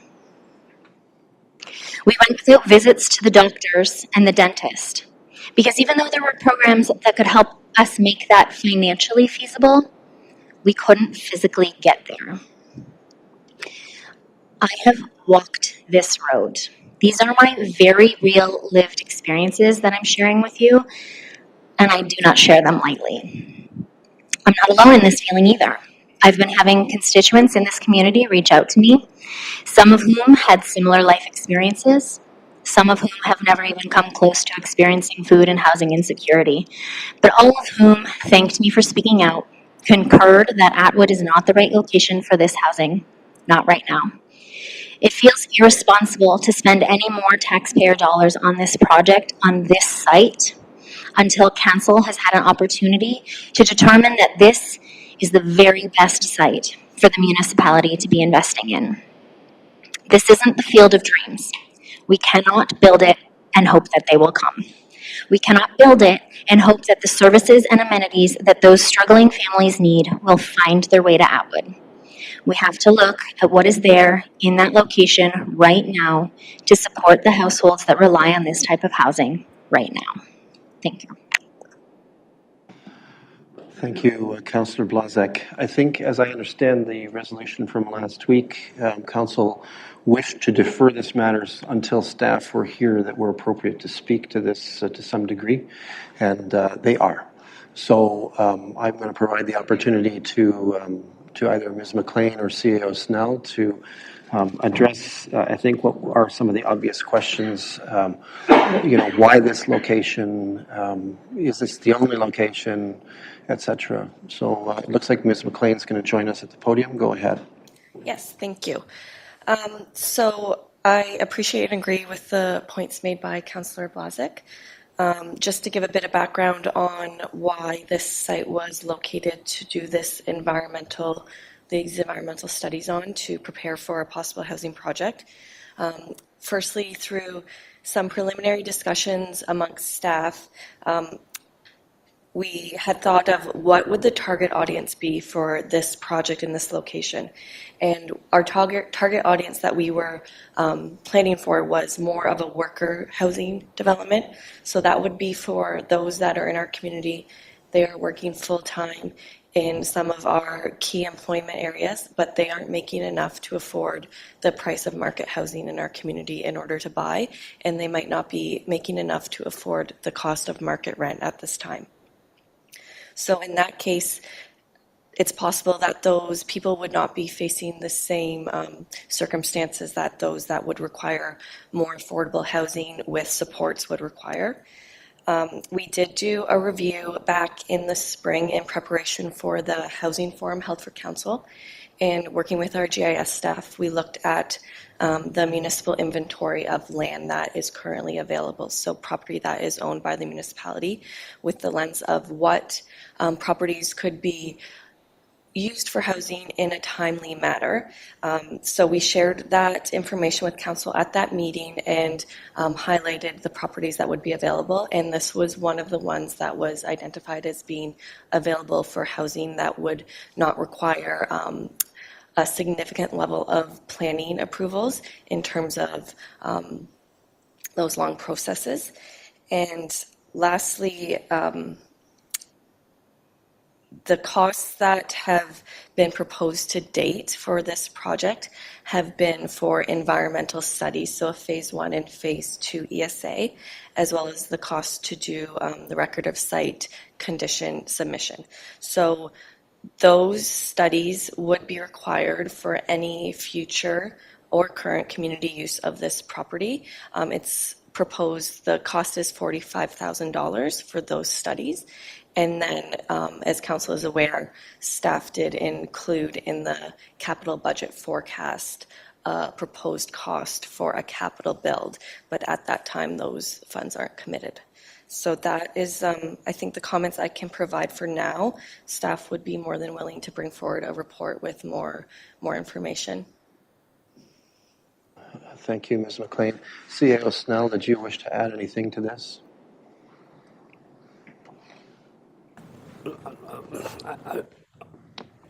I think the only thing I can add at this time is, as we look at the future, we'll probably look to need to address housing for all our communities, not just Listowel or Atwood, even for that matter, but we probably need to look at a housing solution for all our communities. And I agree with Councillor Blazek, that will bring new challenges to the council table, public transit being one of them. But I think that's also something that we're going to have to look at addressing, either with an expansion of PC Connect, which I think is already expanded once for our area, but maybe could offer an enhanced service or some other type of public transit in the future. I think that's all I can add at this point. Okay, thank you, CAO Snell. All right, colleagues, questions, first comments? Councillor Richardson, thank you. Thank you. Through you, Mayor Kasenberg.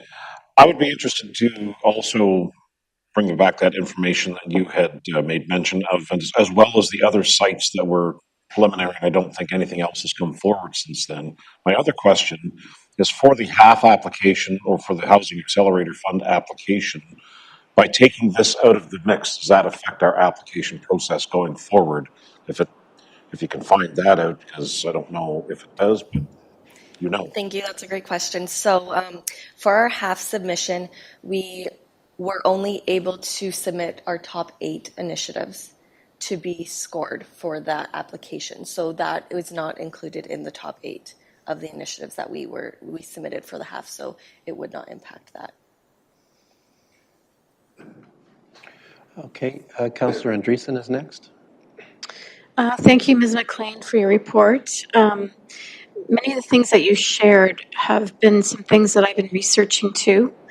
And I just want to thank Councillor Blazek too for raising our attention to your experience with living in Atwood as a teen. And I understand that it must have been very challenging and, with the experiences that you shared.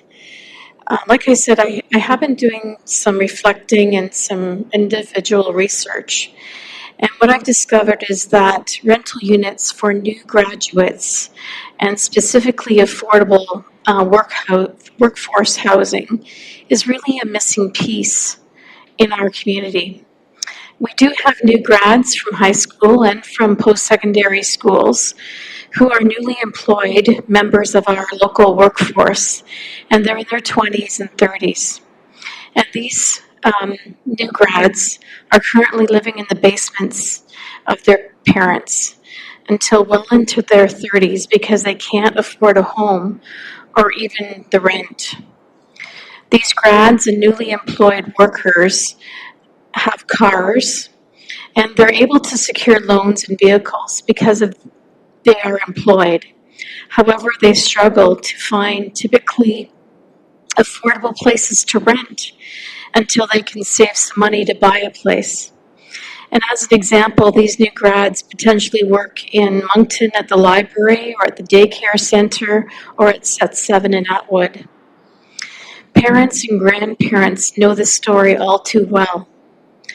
When LTI buses workers from the KW region, it might be enticing for this workforce to actually settle here in North Perth and get established by living here, even in Atwood, which is quite close to the plant. This could give them a leg up in terms of affordable housing compared to what is offered in the KW region, plus the ability to become a vehicle owner could be that much faster. And transportation could also be offered by LTI because they're already offering it from the KW region.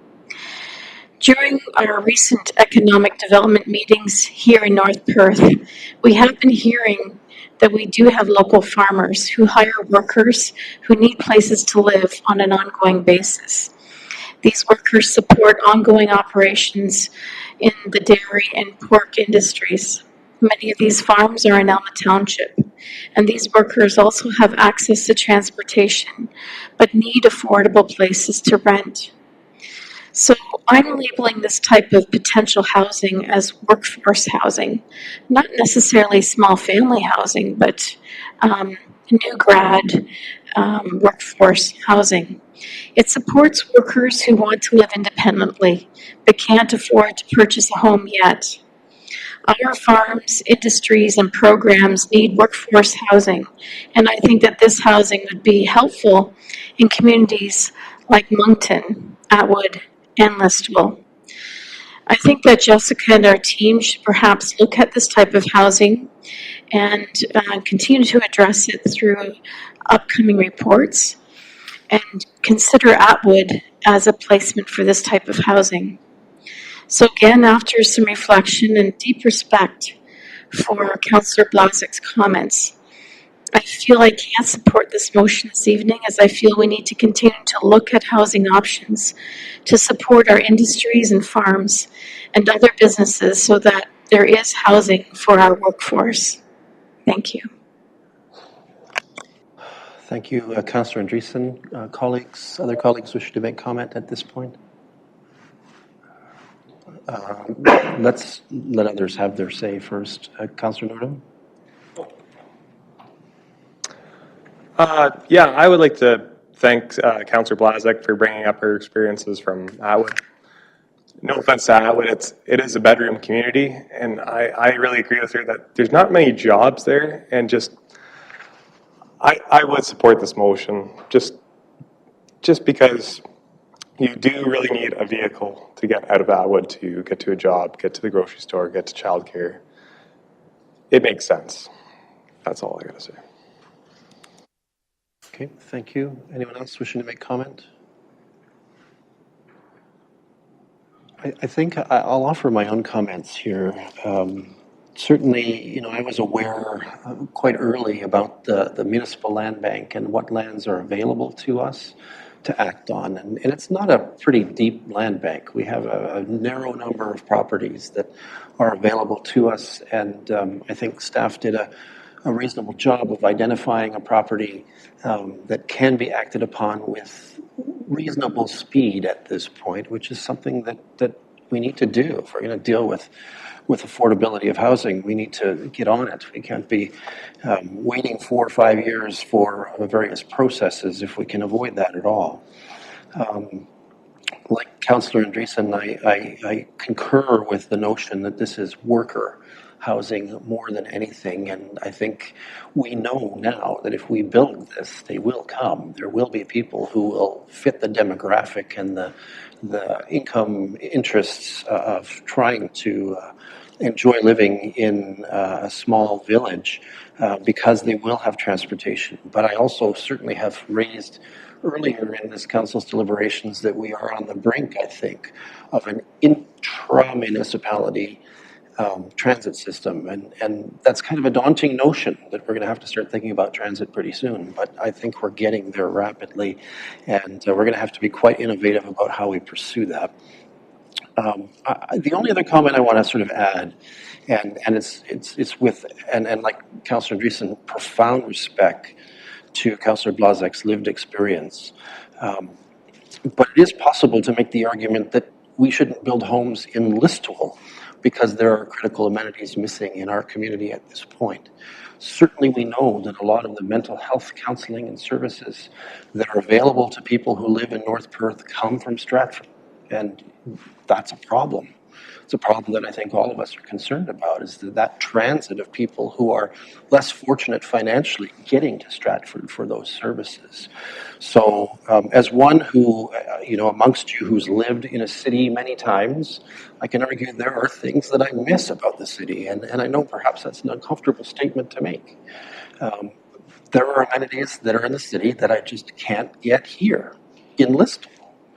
And so it's where do you put the dividing line with regards to some of these issues? I think, from a practical perspective, staff has argued that this investment for environmental site condition assessment is required regardless of what we do with this land, whether it's residential or whether it moves forward for some other purpose. And so for me, I don't see that investment as being onerous to the taxpayers, and I think quite positively that it is based on staff input, one of the fastest locations in our community where we could make a difference when it comes to affordable housing.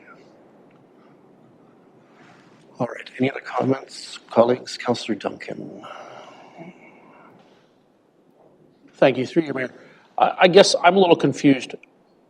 Are we building this housing? And if so, then how are we making the decision who's going to live in it? And I guess I have a lot of questions regarding, and I understand worker housing, yeah, we definitely need that. But I guess I have a lot of questions as to the whole background of this project. So if we could get a report brought back, it would help alleviate a lot of those concerns, I guess, as to where we're at with this. But right as it stands right now, I think we need to bring a report back before any more progress, I guess, is made towards building any housing of any description. I'm okay with doing the site condition and stuff like that, but I guess I need a little more background on where we're at and what we're striving to do here with this project. Okay.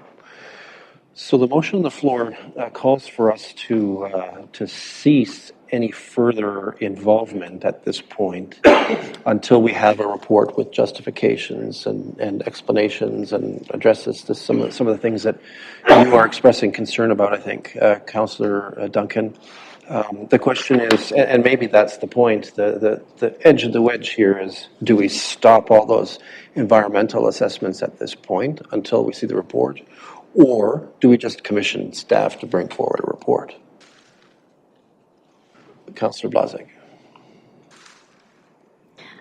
I wanted to address the site assessment, the environmental impact studies. The reason that I said cease all things is because we have been discussing in our budget meetings, and Councillor Anstead has really been trying to drive this point home, that it is irresponsible for us to spend money on things that we don't need right now. If it can or should be put off until later, if we are not going to be using this land right now, is it responsible for us to be spending money on it, given the economy, given that our taxpayers are stretched very thin, is it responsible for us to be spending that money right now? And that was my justification for saying cease all work on this property, on this project, until council has had an opportunity to look at the reports and determine whether or not this should proceed in that location. Okay. Comments, Councillor Richardson? Thank you again. Is it possible, if it's agreeable to council, that if that information that comes back with everything that Councillor Duncan had made mention of, could we get a status update on the EAs and where they are? Because they could be on someone's desk right now, of which we really can't pull the plug immediately, but at least find out what the status of the the EAs on that land is, that we can certainly make a decision and what we've spent. What was the budget amount? It was $45,000. $45,000, and just to find out what status of 1 and 2 are, that would be good information to have in that report as well. Okay. I think there's a desire for a report. I think I'm gaining that from both the resolution and from Councillor Duncan's comments. Deputy Mayor Kellum?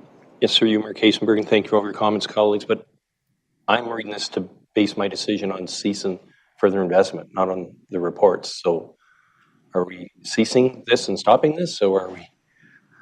That's the way I'm reading it. And if we are ceasing, I'm not in support of this. Right. So I think that's a question that, how we interpret this resolution. I think it does give direction in this resolution to stop spend. Councillor Blazek.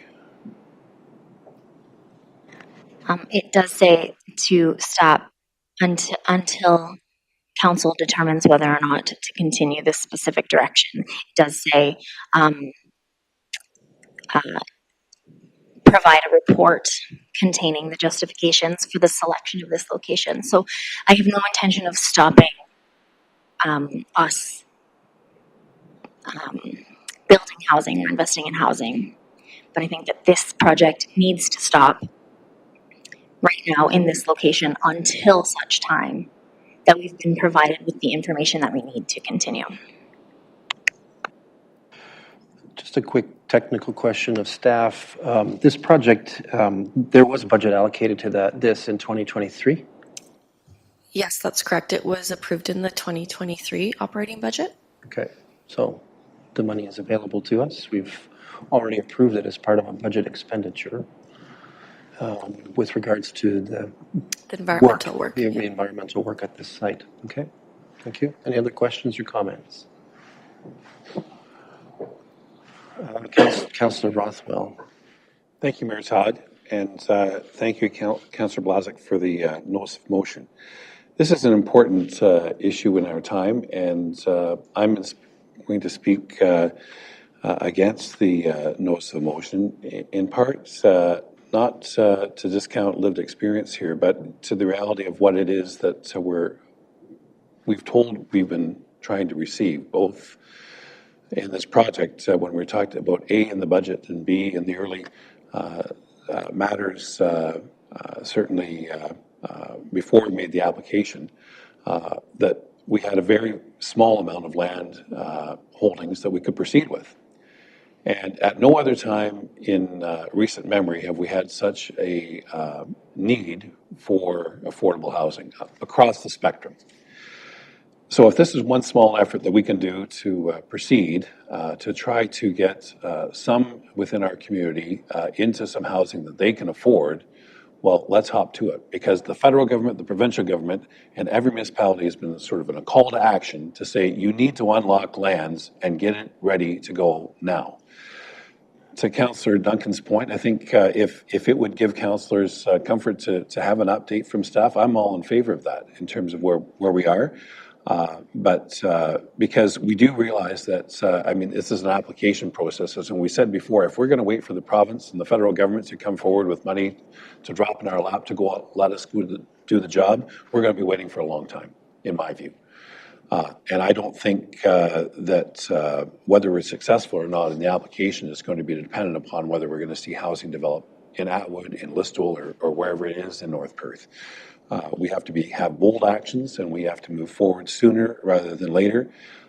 So although I'm speaking against the motion which Councillor Blazek put forward, I'm certainly speaking in favor of an update report from staff so the council hopefully can be comfortable in terms of an update about exactly where we are in the process and then what the vision is in terms of if we do get funding from the province, what that means for the municipality as an advocate or owner of land and perhaps developer, if that's what we're doing. Then that's our process that we need to follow. But if there's confusion about that, I think we better solve that issue first before we rush headlong forward. Thank you. Thanks. I think every funding program that I have seen coming from the senior levels of government has demanded that the properties being submitted for consideration of funding be shovel ready. And that's the challenge that we face, is that our land bank, limited though it is, has really nothing in it that's shovel ready at this point. So for us to neglect moving forward and investigating and taking care of the things that would create shovel ready parcels, I think is really important. And that's one of the things that we agreed on last year when we approved the budget, was to put some money here so that we could get that swept off the table, so that when the province or the feds announce the next round of funding, that we have a shovel-ready parcel.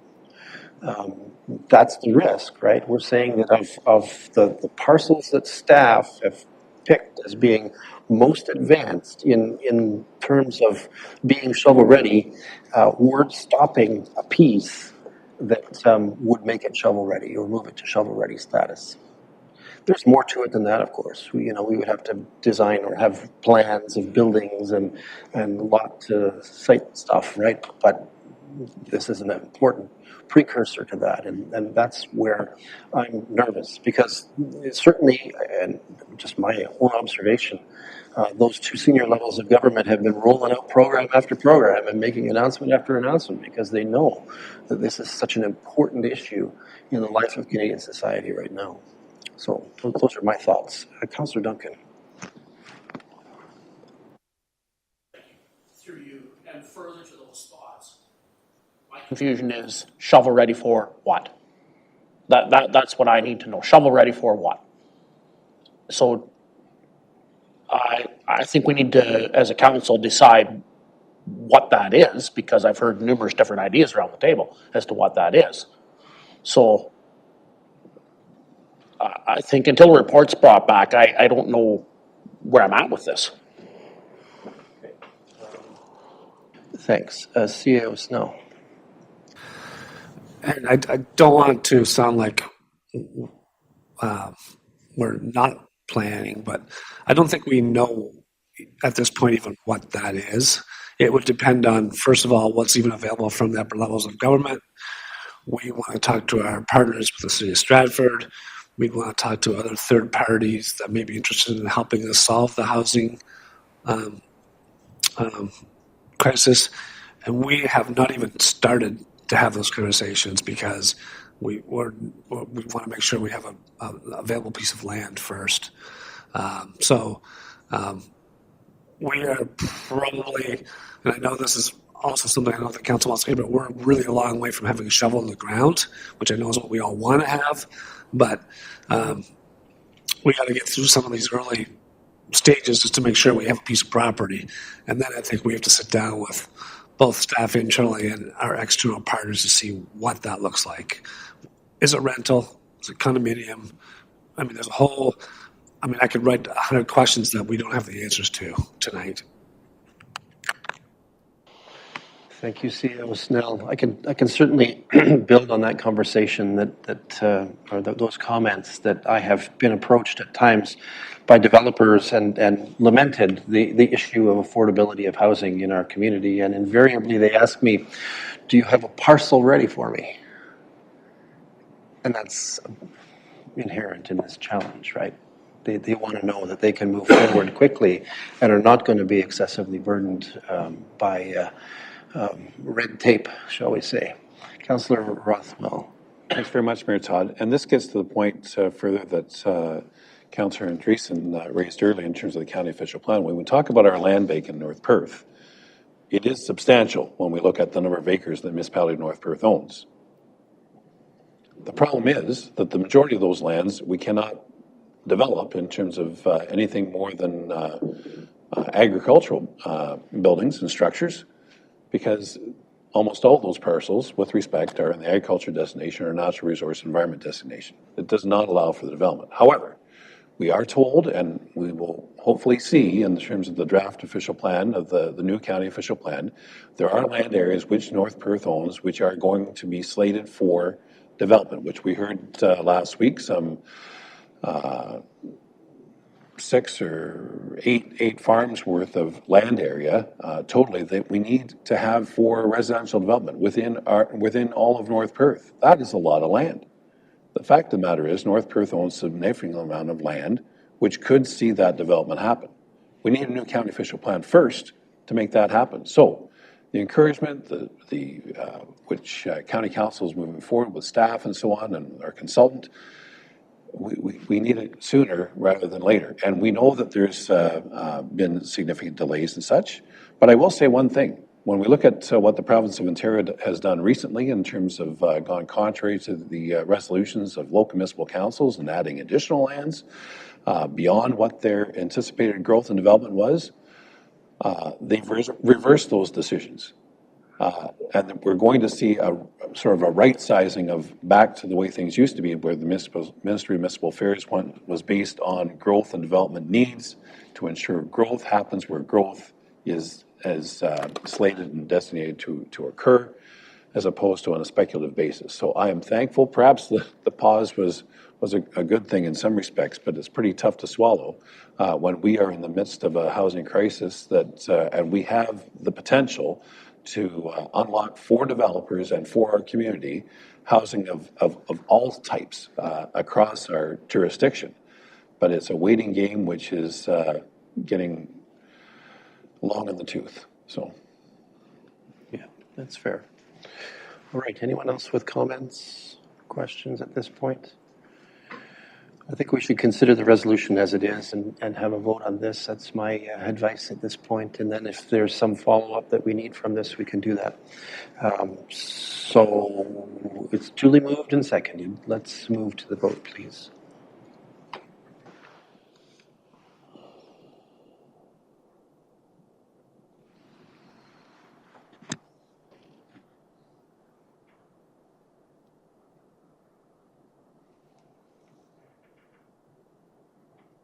And that is defeated. All right. Colleagues, do you have any wishes at this point to do anything further, or shall we take a breather on this one and come back to it next time? Councillor Duncan.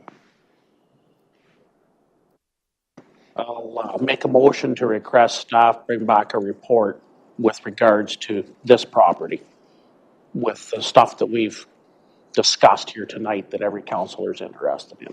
I'm pretty sure they've probably heard us and have some kind of an idea of what we'd like to see back. Sounds good. All right. So moved by Councillor Duncan, seconded by Councillor Richardson, it would appear. Any discussion or debate on this? Seeing none, are the clerks with us on this one? Looks like they are. Let's have a vote.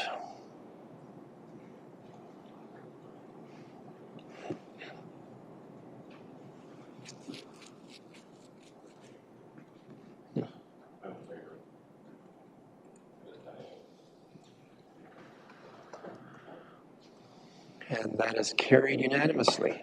So we're interested in having a report from staff. I'm sure they've tracked all the nuances of this discussion and can provide. Thank you very much.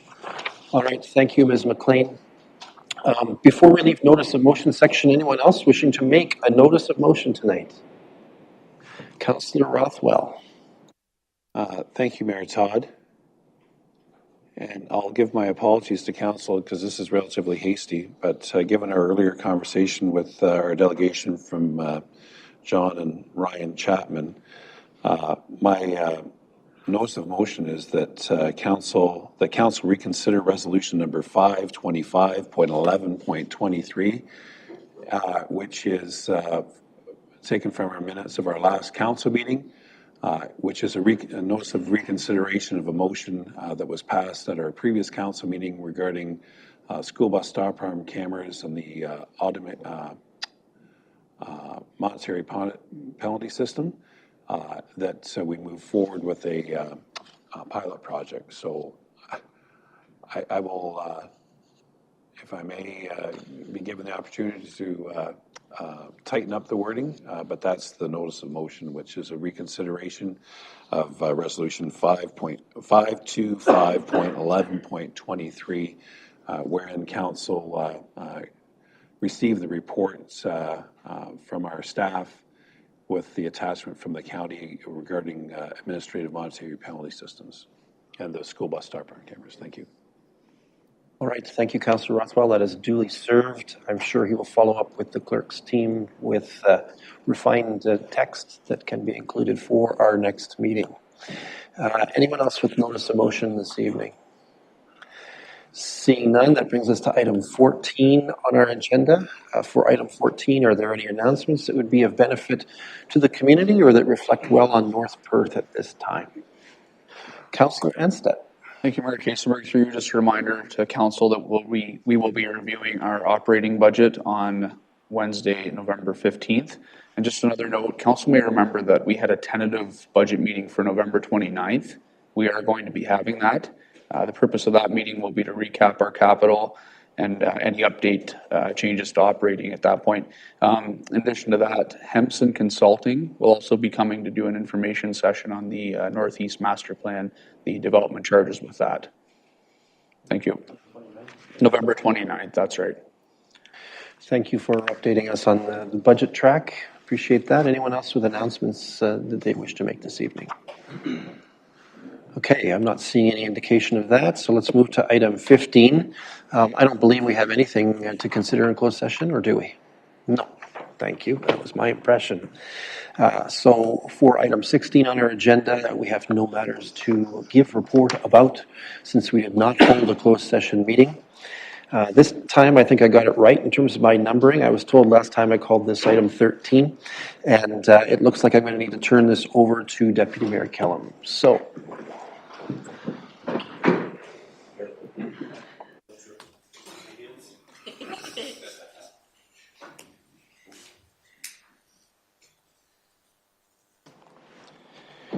Please note that Councillor Andreessen, Councillor Blazek, and Mayor Kasenberg has declared community interest. So Council's mandated good practice acts near the end of its meeting agenda to confirm all of its actions and business of its meeting through what is called the confirmatory bylaw. For item 17.1, I have a draft for a confirmatory bylaw that reads as follows. That bylaw number 137-2023 being a bylaw to confirm generally previous actions of the Council of the Municipality of North Perth is hereby passed. Moved by Councillor Nordham, second by Councillor Richardson.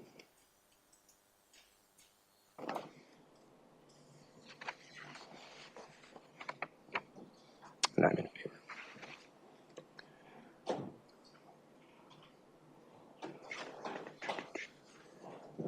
And that is carried.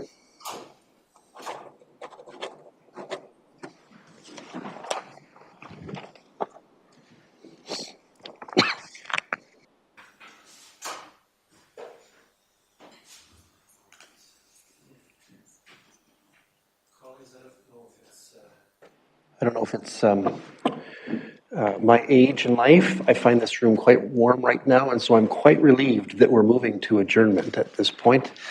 Councillors, we've deliberated and taken action on the business that came before us for the most part tonight, and so it is thus appropriate to consider a resolution for adjournment. I have one somewhere here. Let me pull it out. And it reads as follows. The council meeting adjourns at 10:05 p.m. to meet again for general council business on Monday, November 20th, 2023 at 7 p.m. And of course, in reading that resolution, don't forget the budget meeting on Wednesday night. Moved by Councillor Richardson, seconded by Councillor Blazek. It's not debatable, so let's have that vote.